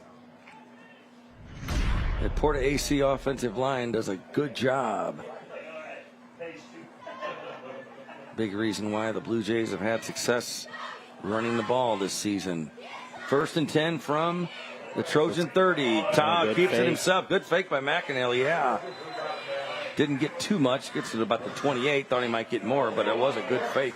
You know, they actually played that one a little bit better. I thought maybe just go back the other way with it and see what happens. But good play fake right here. That's the play he scored on in the first half. So great job by Auburn to not let him get going. The ball popped loose, but he was definitely down. Trey Boston with the stop there for the Trojans. They trail 22-13 early in the third quarter. CFQ Friday Night Showdown. 2nd and 7. McAnally under center. Pitches it back. 30-25 out of bounds. Drew Carter. Didn't get much there. He did not. So it'll be 3rd and 7. Again, Coach McAnally just going back to the well with what works. You're going to run these outside run plays until they stop you.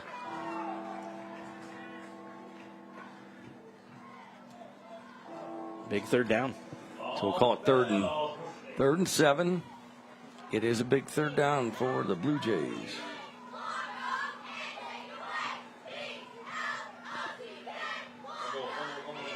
Gives Chakar the last man through. Wow, nothing there. Yeah. Auburn's tough on that one. Only got about a yard, but I think Coach McAnally's looking at the 4-down territory. I wouldn't be surprised if you see that overloaded offensive line here.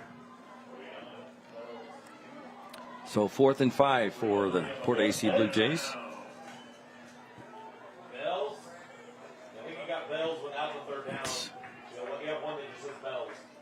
Let's see what the Blue Jays do here. No, we're going to line up in the gun. 4th and 6. Carr in the backfield. Looks to throw. Does. Good play there. Carter breaks a tackle. Still on his feet. First down going inside the 5. And that's a Brant Professional Agriculture first down. And the Blue Jays inside the Woods Basement Systems. Check that. Griffiths Construction. Red Zone. A lot going on here with the sponsors. Yeah, a bubble screen out there, and there were 3 guys to 2 on the outside, so good throw and catch, and then Carter does the rest himself with his feet. What great run after catch there for Drew Carter. Yeah, and he kept his balance there. He was tripped up and then kept going. So 1st and goal, Porta AC from the Trojan 5-yard line. Unbalanced formation. There we go. McAnally goes up quickly, hands it off to Carr. Josh Carr. I don't think he got much that time, did he? I think he got about a yard. You know, they just kind of said it in the booth, and it makes sense. Maybe this is the Blue Jay version of the tush push. I wonder if you'd say that. And last week we had that play, the Southeast Spartan. The Southeast Shove. Yeah. Southeast Spartan Shove. If you didn't see it last week, it's on YouTube. CFQ Friday Night Showdown, the Southeast Jacksonville game. Incredible push to the end zone, long run by one of the Spartans players. 2nd and goal now from the 4. Unbalanced line again. McAnally rolls right in the throw, looking, goes back the other high throw, dangerous, incomplete. An Auburn defender had a shot at it. That is a dangerous throw there. No harm because it's incomplete, but look at this. McAnally looking to go back left. It ends up going to the right side, but 3 Trojans right there. Tipped in and out of their hand. And he only had one guy out and around. Drew Carter was the only guy out downfield for a pass. Again, I think the wet ball that it floated out of his hands more than he wanted it to, but very lucky that he didn't come down with a turnover there. 3rd and 4. And he throws. And he's incomplete. And I don't know if Carter's just upset he didn't catch it or if he's hurt. Yeah, he fell awkwardly there, but I think he's okay. Okay, I thought he was hurt for a second. I'm glad he's not. So 4th and goal now from the 4. Here's a look at the replay. And McAnally actually slipped too as he was throwing the football, but Spencer talked about. I mean, it's got to be a little slippery here with the temperature and the rain we had, and obviously it's a grass field. So 4th and goal for the Blue Jays. McAnally lost the ball. It's loose. It's loose. Auburn trying to get it, and the Trojans. They got it. On it. I was going to say they were trying to pick up a run, but the Trojans, they get it. So 4th and goal does not work. How about that? What a play there. So the Trojans hold. Let's go down to Spencer Davis for the Gruning Health and Wealth Sideline Report. Spencer? Thanks, guys. I'm joined by some special guests here, not only on our show, but on College Game Day a couple of weeks ago in Knoxville. Thank you guys so much for taking some time to talk to us. First of all, as a college football fan, how cool is it to be on College Game Day? It was awesome. I mean, I don't know if we had expectations going in, but it was just better than we could have ever thought it would be. Everyone was just so great. The cast was outstanding, so it was just the best. Yeah, and everybody at Tennessee, the fans, it was just such an incredible experience, and so we felt so welcomed, and it was such a fun environment at the game. And talking about feeling welcomed, how touching was it to see the community from Auburn tonight just rallying again and for your final bell? Just talk to me a little bit about that. I don't have the words. We've been welcomed in Auburn, I think, ever since he started teaching and coaching here. The community is just unbelievable, very tight-knit, and so I'm not surprised that everybody was so generous and kind and just supportive. It's been the support he's gotten at school and from his kids. It's just been it helps so much in this treatment. And I understand it was your antics that got you on game day with your classroom. Can you talk a little bit more about what went into that? Yeah, just over the summer we were trying to think of what I could do to my room. It had just been painted, so we were going to redecorate. And just talking with my aide, PD, came up with a college football theme, and that kind of spun to College Game Day. And the first thing we thought about are the signs in College Game Day and the fun we could have with that, and it just kind of grew and grew from there. So. Well, thank you guys so much for your time, and I understand that there's a big game for the Mountaineers tonight, so I imagine you want to get back for that. Yes, hopefully they could pull it off against BYU tonight. We'll see. Well, again, thank you so much for your time. Congratulations on your final bell today, and rooting for you guys. Thank you. Appreciate awesome. it. Guys, back over to you.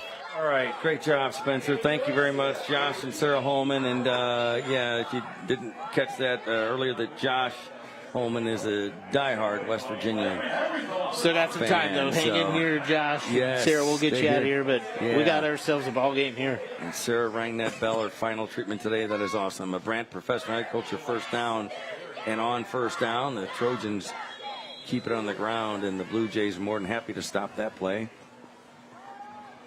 Yeah, mixing up some backfield looks with Zion Blue and Chance Chrissy.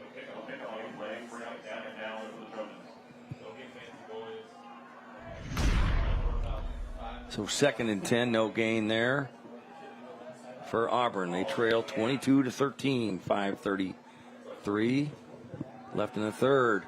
Fires a strike, complete. Ledger Munns, the junior. Haven't called his name very much tonight, but a good play there. Yeah, again, just a simple screen pass. Gets him to the outside. It's like an extended run. Good yards after catch. Yeah, good throw there by the freshman Levi Smith. I think you have to give a steady dose of Chance Chrissy right here. The big back has been able to pull off 10, 15-yard runs, I think you feed him the ball. 3rd and 4, and they do feed Christie the ball. He gets to midfield. Does he get the first down? Yes. They will move the chains. That's a Brant Professional Agriculture first down. You said.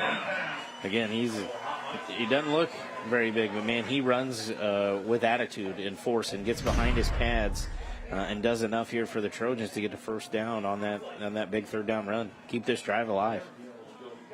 1st and 10 from the 49 of Porta AC. Back to throw. Fires complete. Munns all the way to the 41-yard line. And hit hard there. That's a good pickup there. These screen passes are working out well for the Trojans. The Porta AC defense is very fast flowing, very quick, but it's gotten them in some trouble on these screens, and that's why Auburn's getting these big gains. 2nd and 3 now for the Trojans. Levi Smith, the freshman, in the gun. Fumble. Try to give it Christie. I think the Blue Jays got it. They did too. They say they did, and I think they did get it. Oh, boy. Again, small things that could loom very large in this football game. Got to be upset right there with that one. Hunter Morris with the recovery. Just an unfortunate bounce. See if we have a replay of that. I think the handoff exchange might have been. Let's take a look right. Oh, just he didn't even bad snap. Yeah. Again, young quarterback, you got to secure the snap first. If you take a look at the replay right here, he is already turning to turn to Christie before that ball even got to his hands. Great camera work by the FQ Friday Night Showdown crew. 1st and 10, Blue Jays. McAnally under center. Gives to the last man through. He's got some room. Breaks one. Look at this. Look at Will O'Brien. 24. Look at him go. I got a good cutback. Flag on the play. And I think we know what that's going to be if you're watching closely. What a run by Will O'Brien, but flag at the 10-yard line. 2 flags. It was almost a really, really good block by number 40, Josh Carr. Here's the official call.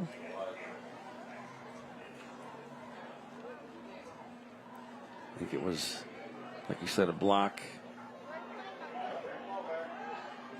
And that'll bring it back, if that's the case. Illegal block in the back. Block in the back. Get back against the white. So that negates the huge play there. Right. Yeah, so it's from the spot of the foul, so they'll still be about the 20. Let's see where they're calling it. Yeah, they're going to put it on the 25-yard line. So Will O'Brien, we have not called his name a lot here tonight, but keep an eye on number 40, Josh Carr, right here. He's going to fly in, but just got a little too overzealous with both those hands on the back of the pad. That's going to get called every time. So it's a Brant Professional Agriculture first down. Still a big gainer for Porta AC. McAnally under center from the 25. Gives to Drew Carter. Nothing doing. Oh, and there's a flag. Yeah, late flag. Blue Jays were asking for it. There's some extracurriculars here. Let's see if on our sideline he did something or said something.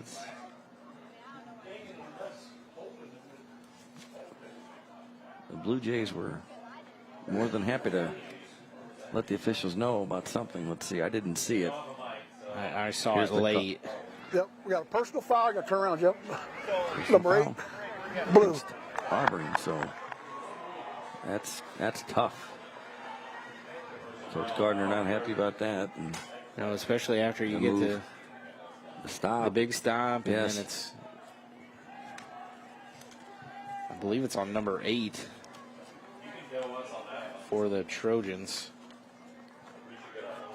which I do not have on our roster. Okay. Okay.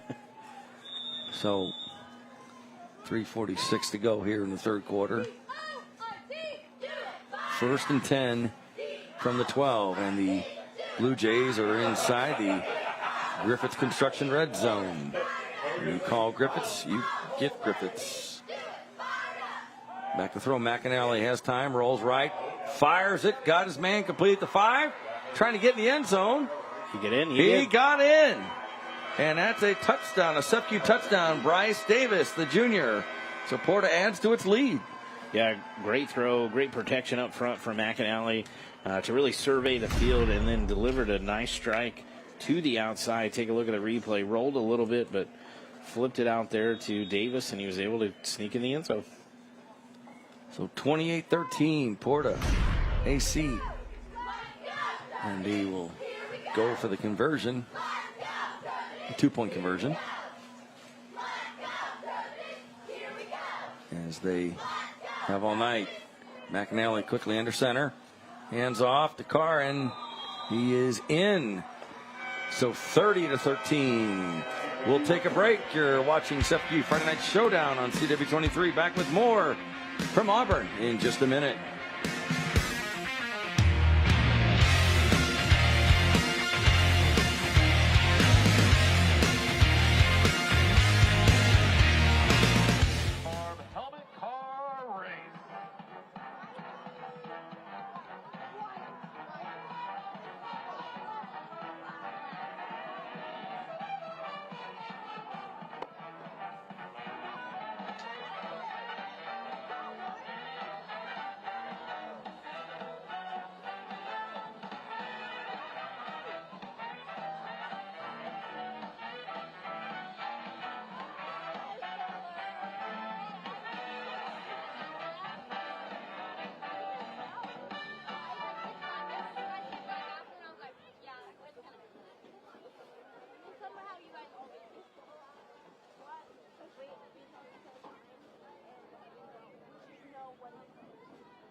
Welcome back to SFQ Friday Night Showdown, presented by Bob Riding's Family Dealerships.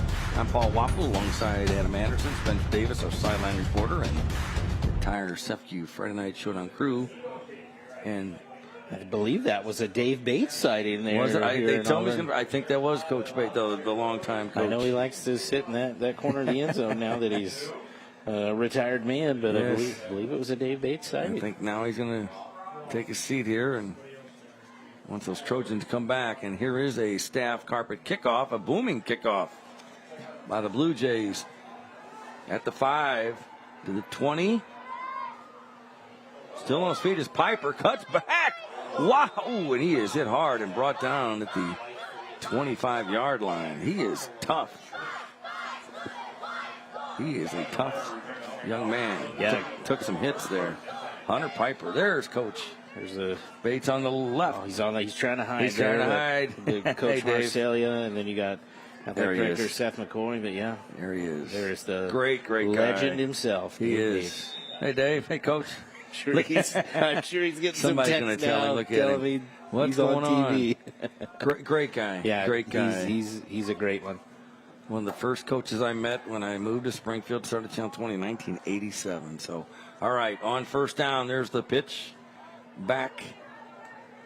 And still host the Blue Jays moved the pile pretty well on that play. Did Chrissy? Let's see. Auburn got to be a little down after that one. Down 17 now, but I mean, plenty of time. But what this game's really broken down to, Paul, is 2 Auburn turnovers has led to 16 Blue Jay points. You know, we're looking at still a 1-point ball game if they can hold on to the football. Chrissy with the carry again. And definitely a youth movement here, in Auburn. 3rd and 4 for the Trojans. Levi Smith in the gun. Back to throw. Smith fires it complete. Ledger Munns, but going the wrong way. There, yeah. No, Blue Jays all over it. Smith got the pass out fairly quickly, but had a long way to throw it, and yeah, that hung out there. Blue Jays right there. They read that one pretty quickly. At some point, this Blue Jay or this Trojan offense is going to have to go vertical with this passing game if they want to get back into the ball game. Hunter King, number 25, with the stop there. He's played really well from the defensive backfield tonight. 4th and 10 Trojans trying to draw the Blue Jays off, no doubt. See if they end up punting the ball here. And they do, a very, very short punt. Hits a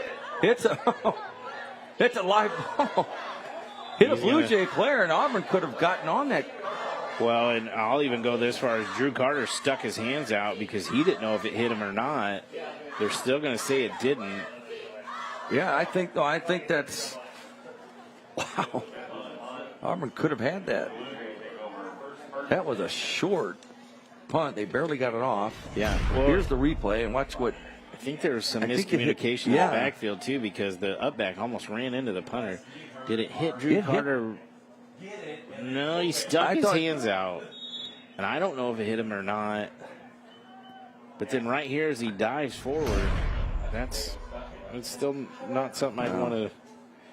That's how a head coach's blood pressure rises.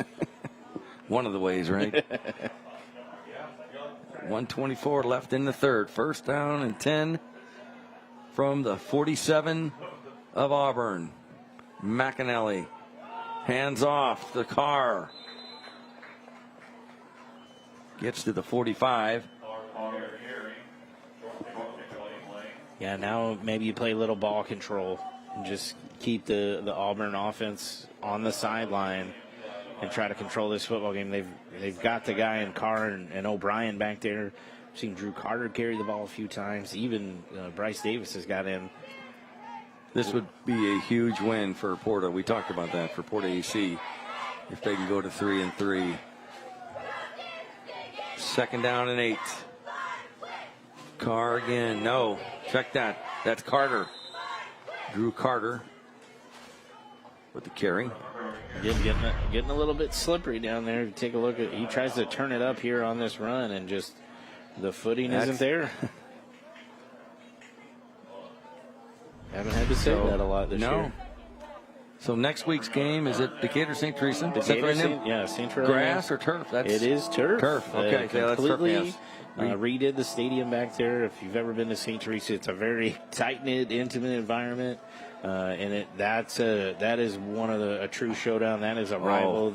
Those towns and teams have a ton of history. 3rd and 4. There's the handoff, gutsy run there by Will O'Brien. I think he got enough on that second effort to get a first down. Yep. Yes, he did. That's a brand professional agriculture first down. Adam, we've done some games, Central A&M and Decatur St. Teresa, and we've had some good ones over there. That is a rivalry. I love that. Yeah. And Central A&M fans, I think, will love to tell you they're 2-0 against St. Teresa on Friday Night Showdown. So I'm sure that's looking forward to it. Aren't they? Be looking forward. Yeah. And again, both teams are looking to make the playoffs, so that's a huge game for both of them. Well coached and, like you said, really a big rivalry. Okay, might be the last play of the third quarter. 1st and 10 from the 37. McAnally hands it off to Carr, hits his own man, bounces off. Look at him go. He's powering with those legs to the 30 as time runs out here in the third quarter, and a good way to finish it for the Blue Jays. We'll take a timeout. You're watching SEPQ Friday Night Showdown on CW23. We'll be back with the fourth quarter from Auburn in just a minute.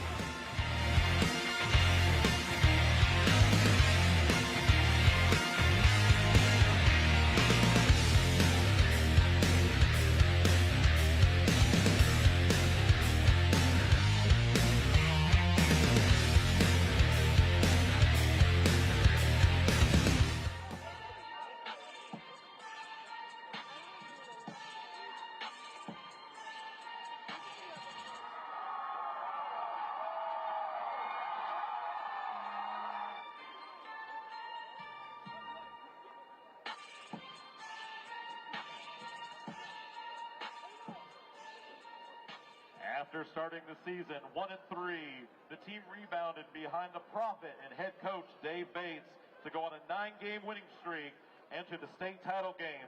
Ladies and gentlemen, please welcome your 2015 state runner-up, Auburn Trojans.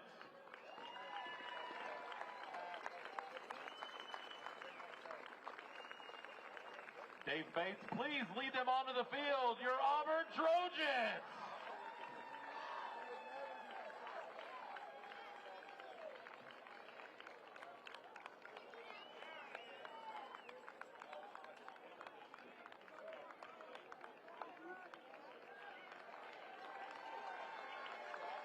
Your 2015 state runner-up finished 10-4 that season. On their way to the championship game, ladies and gentlemen, congratulations one more time to the 2015 Auburn Trojans.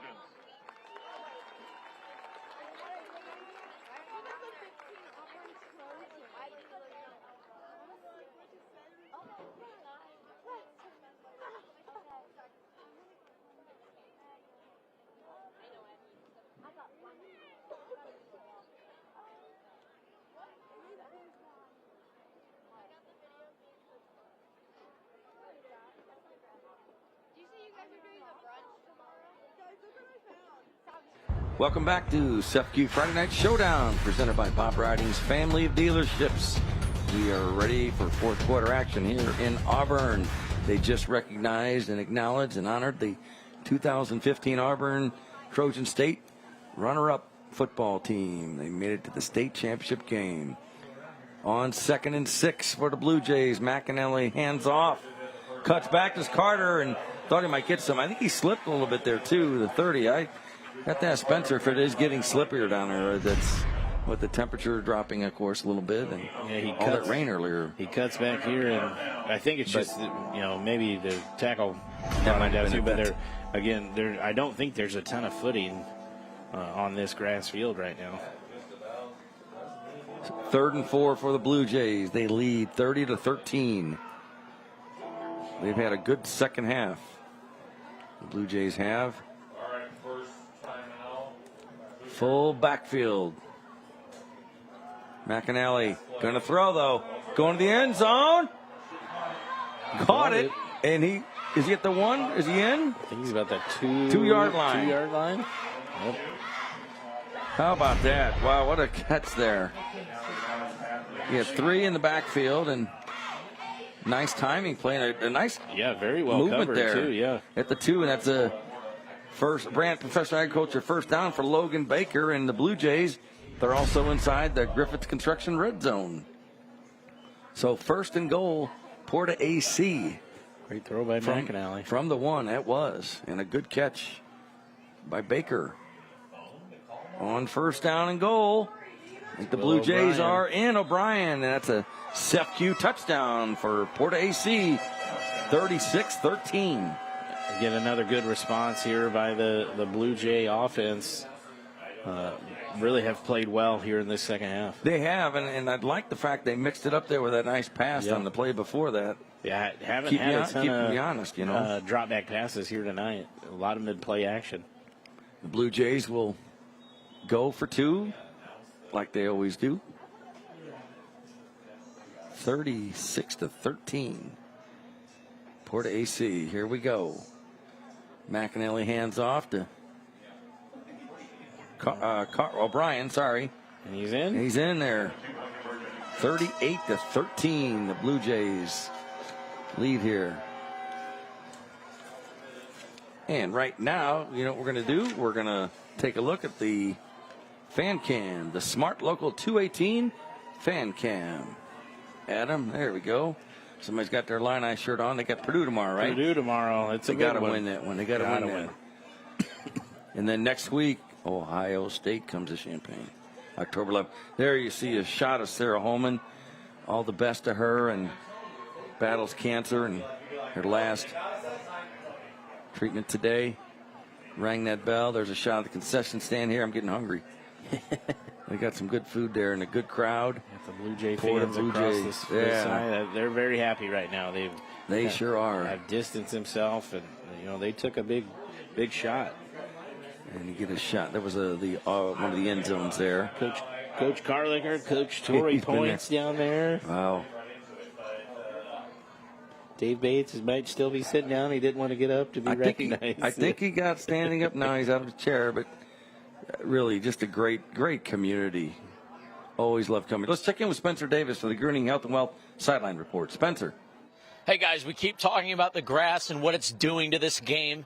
And what you have to kind of consider is the fact that, yes, we're on a grass field, but so many of these kids play on turf normally. Their cleats are often a lot of times shorter when you're on those turf fields. And when you're on grass, you actually want those longer spikes. So some of these guys might be playing with those turf cleats still in their shoes, and it may be leading to some of those slippings and tumblings that we're seeing. As for the fumbles, that just happens. I can't explain that one. But for now, that's all I got. Back to you. Thanks, Spencer. And there's a staff carpet kickoff. The ball came out again. Blue Jays say they have it. They do have it. Oh, my goodness.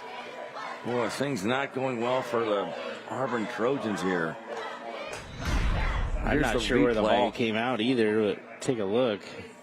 The hit just ripped out. Right. No, still has it there. Yep, it was out before he was down. Good call by the officials. 1st and 10. Porta AC. Yeah, it was Ethan Hoagland right there that punched the ball out, but it was Logan Baker that started it and really tried to rip away at it.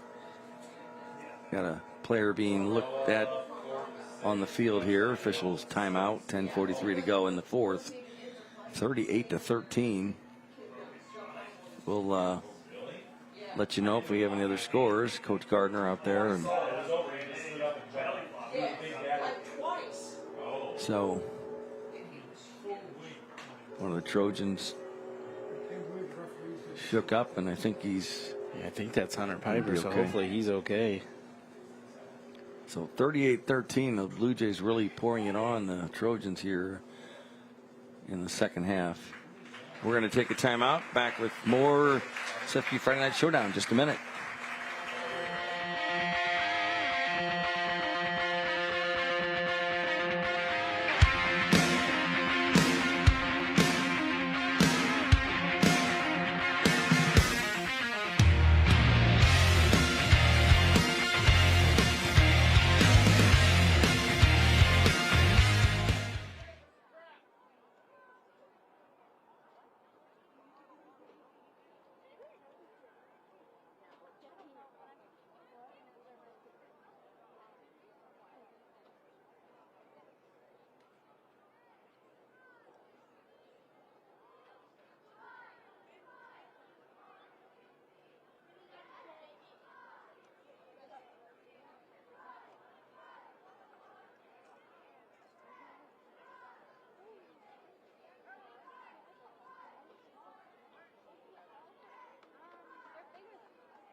Welcome back to SFU Friday Night Showdown, presented by Bob Arding's Family Dealerships. 10:43 to go in the 4th quarter. The Porta AC Blue Jays with a 38-13 lead, and they have the ball after the fumble on the kickoff return. 1st and 10 from the Trojan 23-yard line. Lane McAnally. He's got Carr behind him. He pitches to the man in motion, Bryce Davis, who goes wide left, trying to find some room. Spun around, still on his feet. Look at his cuts back. How did they not bring him down? Great run there by Davis. What a gain there. Tough to bring him down there. Big pickup for the Blue Jays. Watch this. They strung him out, did really well. Should have had him right there. Yes, he spun around. What a great spin. And great balance by Davis, too, to stay on his feet. And the Blue Jays are inside the Brandt Professional Agriculture first down. They're also inside the Griffiths Construction red zone. You know, Spencer talking about short cleats coming from a guy here who works in the sporting goods industry. Nobody makes long cleats anymore. You used to have football cleats that you could exchange them out, but turf has definitely changed the game, and now you just get molded in cleats. Look at this on first down. Which is an argument we get a lot from football coaches of why don't they make these anymore? That is interesting. Yeah. And it's turf. I don't know the actual statistics, but if you look around this area, this is only one of about 4 fields I can think of that still have natural grass. And what are the chances? We talked about this back-to-back weeks. Last week, Southeast Spartan Field Had grass in great shape, too. Yeah. Incredible. 2nd and 6 now from the 11 for the Blue Jays. Wishbone formation here for the Blue Jays. And there's the give. The different players in now. Jofi Lynn, the senior, in for Porta. He gets the carry that time, number 16.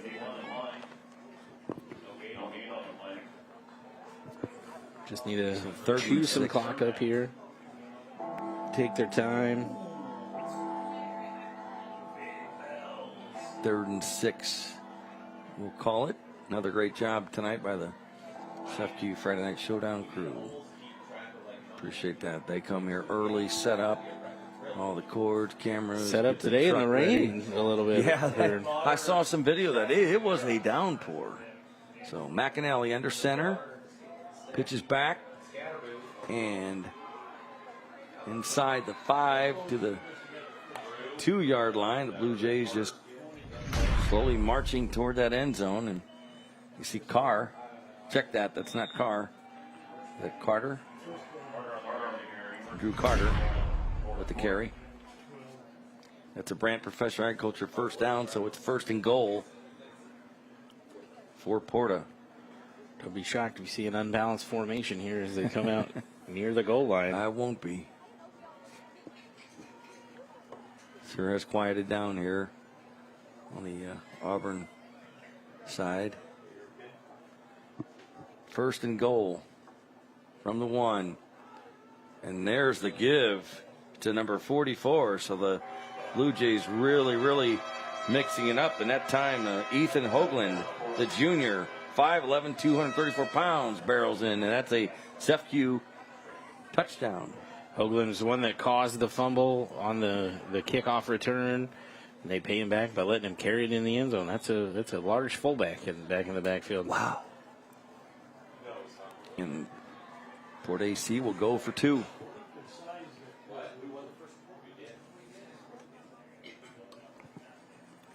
Coach McNally talked at the beginning of the year. He thought the time they spent in the weight room was going to pay off for this Porta AC team, and it definitely has here tonight. They've been the aggressor.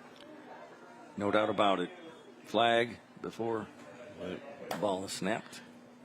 Delay game. Wow. Boy, on a conversion, that's just... And is that the 4th or 5th one here tonight? I think it's at least the 4th. I mean, to have that in week 6 is kind of surprising. Yeah, you've got an experienced quarterback, a lot of experienced players in there for Port AC, but maybe it's the father-son. Maybe they're arguing with each other. Just their plays are coming in. And maybe Lane doesn't want what Dad says, and they go back and forth on that. I don't know. But definitely a unique relationship. Sure, father-son. A father-son. And there it happens again. What? Oh, boy. And I think Coach McNally is just saying, hey, let's just go run the play.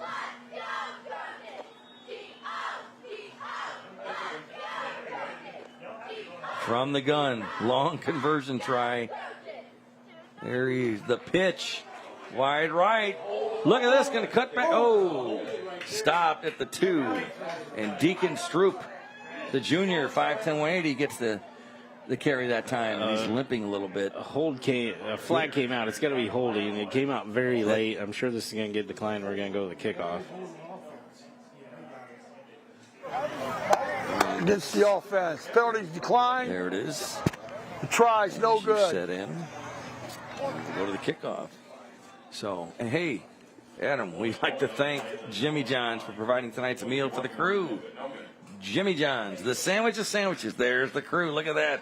Look at that. Great job, Doug and everybody. Enjoying it. Man, I had the triple chocolate cookie, whatever you call it. That was good. The barbecue chips and the sandwiches were great as usual. Yeah, miss our buddy J.D. Mays tonight, but he'll be back probably next week. So, but Adam is in here doing the job in his place. Yeah, a lot of empty bags, empty boxes in there. So we definitely take care of the The freaky fast sandwiches. Yeah. Just, Adam wants to know where his food is. JD always has food, but they didn't save him any. Didn't save him. They didn't get the memo, I guess, that he's in that spot. The food was great. There you go. They throw some chips to him. There you go. That's what I call teamwork, right? That's a great shot of the production truck. They do a great job. I'm sure they love this cooler weather. No doubt about it. It's a little steamy in that production truck for those guys. We appreciate all they do. As opposed to about 5 hours ago. Yeah, what a change. So 7:36 to go, 44-13. Porta Blue Jays. I didn't think that this game would come close to being a running clock, Adam. I did not. I did not. And again, the turnovers. Yes. The turnovers have been the difference in this ball game. And every coach will say you can't turn the ball over. And tonight it's directly led to 3 Blue Jay touchdowns right after it happened. Staff carpet kickoff. Bobbled by the Trojans, but they get it back. Elijah Scott bobbled it, but he still was able to return it. So trailing 44-13. Let's see if the Trojans change any personnel. And remember, tonight at 10:15 on ABC, join us for the Friday Night Showdown recap. Scores and highlights from all the important games here in Central Illinois. That's tonight at 10:15 on News Channel 20.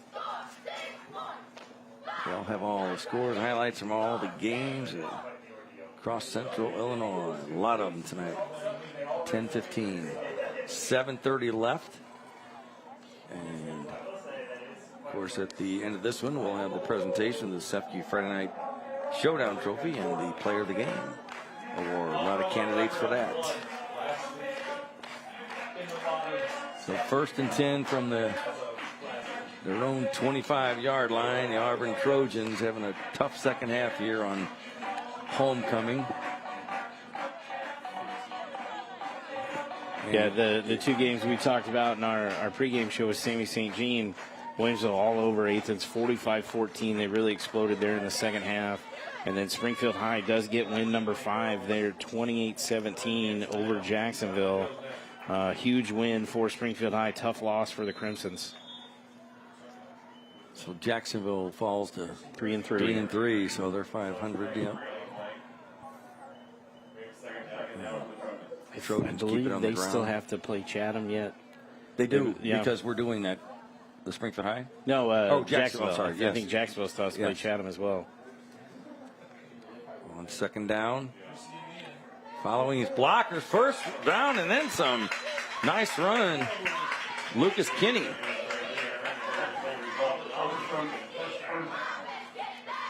No, check that. That was Chrissy. Sorry. Yeah, Chance Chrissy, what a doesn't do a lot flashy, but he just keeps his head down and keeps going. Brant Professor Agriculture, 1st down. 1st down, they're going to throw. He's got him wide open. Got a man. Had to come back for it. Couldn't quite do it. He had Elijah Scott. Elijah Scott had a step on the defender, but couldn't do it. Auburn sideline once pass interference, but it was a bang-bang play. I think they're going to say it was an uncatchable ball. If there was a little more air on that one, might have had it. So second and 10 for the Trojans. Keep it on the ground. Chrissy to the 45-yard line. 3rd and 7. 6:30 to go in the ball game.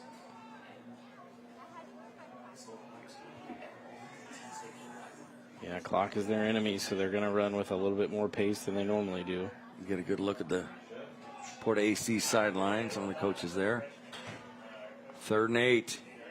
Here's the handoff to Chrissy. He's got some room. 1st down. Trying to break it. Look, he's going to go. Maybe he's going to go. We got one man to beat here. No. Down. The 14-yard line. And that's a Brand Professor Agriculture 1st down. And the Trojans barrel their way into the Griffiths Construction red zone. You know, what I love about Chance Chrissy is he's not going to make a ton of moves. He's not real flashy, but he runs behind his pads, and he is going to come at you and make you bring him down. He fought through about 3 or 4 tackles there, and he's right back on the ball. Chrissy again with another big gain to the 5. on first down. Another big gain there, and they move the chains. The Brant Professional Agriculture first down and first and goal for Auburn. Yeah, what I love here about the Trojans, Coach Gardner's got his guys. They're not going to quit. They're going to keep playing this game until the final buzzer rings. Handoff, Chrissy, left side, goes wide. I think he's going to get in, and he does. And it's a Sefcu touchdown. He's tackled the end zone, but 44-19. The Trojans. Chrissy's had a tough night. He's a little beat on that one. Little tired, but he hit the ball 3 times there in a row. Yeah. I think he'll get a quick blow and hopefully get right back out there. What a good player. Trojans will try to tack on the extra point, cut into that Porta AC lead. Levi Hunley, the sophomore, will attempt the extra point. We talked about a lot of underclassmen playing tonight for the Trojans. Low snap. Oh, no. He kicked it. made that. Oh, Yeah, that is it pretty did. impressive. That's one of the most impressive extra points I have seen in high school football. He might have kicked it off the ground, too. He might have. Some players would have picked it up trying to run it in or something. If we have a replay of that, the score is 44-20. He barely got him on the block. Back up a little bit. I tell you what a great hold. I mean, what a great recovery on the hold.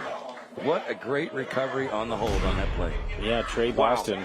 Kudos to you, my man. Nice job. And Friday Night Showdown is available streaming live on newschannel20.com and on News Channel 20's Facebook page.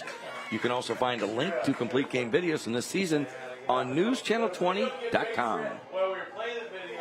5:32 to go. 44-20. On week 6 high school football season. Yep. Time flies. Especially when you're having fun. That's exactly right, and we always do, and have a great time. Look at this. You got to imagine Auburn's going to come out here and try to onside kick. Yeah. I hope that'd be good to see. It's always fun to watch those. But why not? You get experience doing that as well. Why not? You have nothing to lose. You're 0-5, so go for it. And now the Auburn side, they're fired up. Trojans getting fired up. Yes, they cheerleading crews getting them fired up. Shout out to the Auburn cheerleaders too. I don't know if you've ever been to it, but the Sangamo show off that Val Sagal puts on at Williamsville in the summer. All of the Sangamo cheerleading teams get together, have a competition. This year was won by the Auburn Trojans. Hunley with a short staff carpet kickoff. Blue Jays more than happy to take advantage of that short kick, and they'll have the ball 1st and 10 at their own 40-yard line. So let's see if Porta AC changes some of their players, bring in some other ones here with a very comfortable lead with 5:28 left in this one. Been a long time since you swatted a gnat, isn't it, Adam? I know. It's that October, but because of that rain. Yeah. They haven't been bad, but they're just not used to them, right? No, they're just lingering around enough to be a nuisance a little bit, right? Yeah. That's all right. So, they're showing us. So the gnats are gone now, so we're okay. Yeah. No more swatting. No. Thank you. All right. On first down, Blue Jays ball control. And that's Jofi Lynn. We called his name earlier. He's getting some carries now. Senior, 6 foot, 178 pounds. So I was excited to see Porta, Adam. Porta AC. I hadn't seen them in a long time, and saw some of their highlights in this year and video, and they've played very well, and I'm very impressed. Yeah, they're a team. A lot of coaches talked to me about going into the year. Like they had a lot of these juniors played as sophomores. Same thing with the seniors. They played a lot of football as underclassmen, and they thought maybe this is the year they can turn it around and really turn some heads and make a playoff push. Ran into a buzzsaw, Williamsville, and then Maroa. Played Olympia to a one-score game. So I think they've got some things going in the right direction. I mean, with this week putting 44, they put 44 on Plains last Friday night too. So they can definitely put up the points. They're a tough football team as well. They're well coached. They could have a chance to maybe make some noise if they do become playoff eligible. Lucas Kenyon at quarterback. He carried it on the first down play, and this time it goes to Jofi Lynn on third down. About a yard short here on the first down. Still have that blacktop rivalry game against Athens, which I think will be a tough one. Two schools aren't very far apart, are they? Guys, thank you. I'm going to go back now and do some other things. So, you guys are awesome. fourth down and 1. Porta AC in control of this one. Just going to run that clock as much as they can, and why not? Kenny goes under center, and he keeps it himself. Plenty of room and yardage there. He gets the Brant Professional Agriculture first down, and they'll move the chains once again. So that Porta AC ground game has been impressive. Yeah, I think that is where their identity's at, and what they can maybe build on as they finish out the year and go into the playoffs. They've got the skill guys on the outside to do some damage, but I really think it's their run game that is going to propel them as far as they want to go. First and 10 from the 48 of Auburn. There's a good run there to Brant Professional Agriculture first down, but Deacon Stroop with the carry that time. Good gain there, junior. So if New Berlin did hold on to beat Olympia, okay. Yeah, I don't know if it's a final yet. I can't see. That would almost kind of pin in that our Week 8 matchup with Maroa, Forsyth, Williamsville could be for a Sangamo Conference crown. You know, they both still have games next week, so we don't know what'll happen, but I would venture to say that we could be looking at 2 undefeated teams coming into Week 8 in the Sangamo. On first down, Kenny keeps the ball, lucky to just not lose it and hang on to it there. Yeah, maybe a little confusion there for Lucas Kenny. So 1:42 clock running, and Porta's going to get their 3rd win of the season. You know, I also think about Sacred Heart Griffin still has to play Rochester and Springfield High and Chatham. I mean, we talked about Springfield High's schedule. Schedule. Sacred Heart Griffin's not any better. There's the call it the Porta push?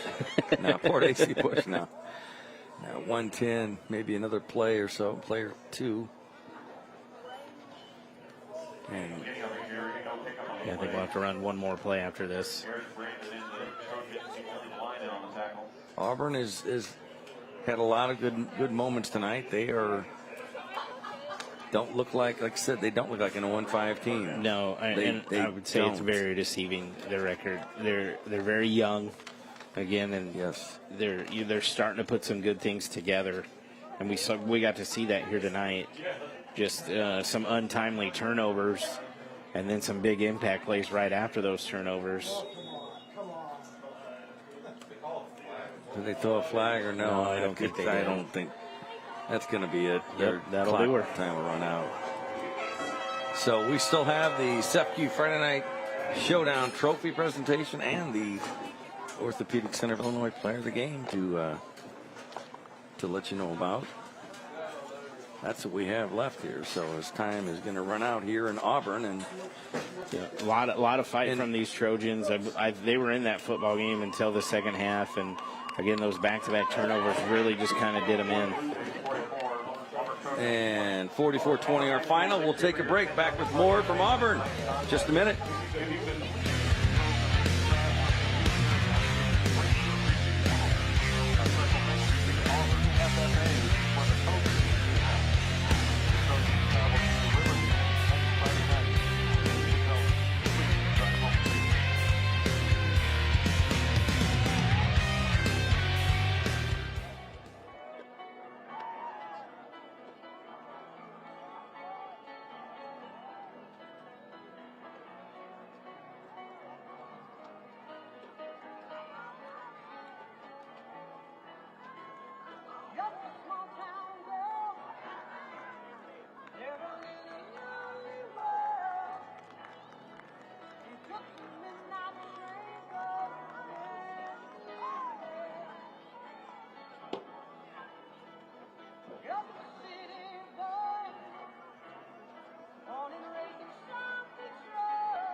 Welcome back to SEPU Friday Night Showdown, presented by Bob Riding's Family of Dealerships. Auburn falls to Porta 44-20 as the Porta AC Blue Jays move to 3-3. Auburn falls to 0-6 here. Tough night for them on homecoming. But we've got right now, Adam, tonight's Freaky Fast Play of the Game, brought to you by Jimmy John's. And here is our Jimmy John's Freaky Fast Play of the Game. Yep, just a jet sweep out to number 3, Bryce Davis, and the junior does the rest, fights off a few tackles. A huge gain there for the Blue Jays, and that was kind of the story in the second half. No doubt about it. 44-20, Port AC with that pretty impressive ground game tonight. They looked good, took advantage of some turnovers, and they moved to 500. They get their 3rd win of the season. Yeah, they did what winning ball clubs have to do, is take advantage of the turnovers and the things that you're given.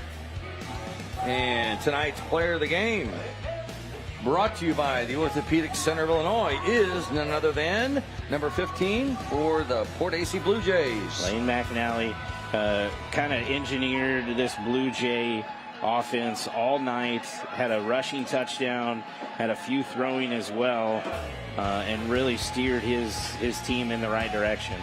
Very impressed with the junior quarterback, coach's son, and did a great job leading that offense tonight. No doubt about it. Congratulations. He is the Orthopedic Center of Illinois player of the game, and Spencer Davis will get his thoughts in just a minute. And, of course, the presentation of the trophy to the winning Porta AC Blue Jays, who get the trophy on SEPU Friday Night Showdown here in Auburn. It was a fairly quick game tonight. And the Blue Jays, again, we talked about it, they just really put it on in the second half. They looked good. Here they come. They're coming to find Spencer Davis. You know, they're very excited. I believe this is the Porta AC Blue Jays' first win here on Friday Night Showdown. I think it is. And they are excited. Why not? Spencer Davis is going to talk to the coach, and I think the player of the game. Spencer, you ready? Take it. Thanks, guys. And we're tracking down our player of the game. We're looking for him. Josh Carr? Not quite. Where's your quarterback? Where's QB1? QB! Where's QB1 at? Oh, there he is. Congratulations, player of the game for you right there. Yeah. Step over here. Heck of a game from you guys so far. And just in general, you dropped behind early on. You came back, took the lead at halftime. What did you guys do in that second half? We just didn't give up. We showed fight. We just got back to fundamentals, and our guys fought. We knew they were going to come out hard. It's our homecoming. It's a big game for them, and we just came back and we got it. All right, well, Coach, I'll bring you in here, and that gets you guys to 500. Couple weeks left in the season. What's the focus going into these last couple games? Obviously, one game at a time, right? So we got to take the small things, all right, execute the plays we need to do to get those things done. Don't underestimate anybody that's in the Sagamore Conference, because they're all good teams. All right. We'll show tonight with Auburn as well. They're a darn good team. Absolutely. And we got one more thing for you guys. Enjoy the victory. Thank you.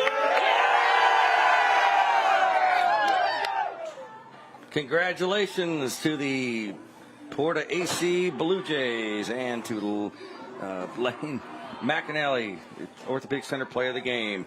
Next week, SEPU Friday Night Showdown presented by Bob Riding's Family of Dealerships brings you Week 7.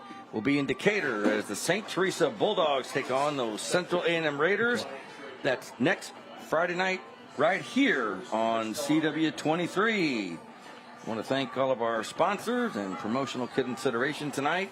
Adam, it's been fun.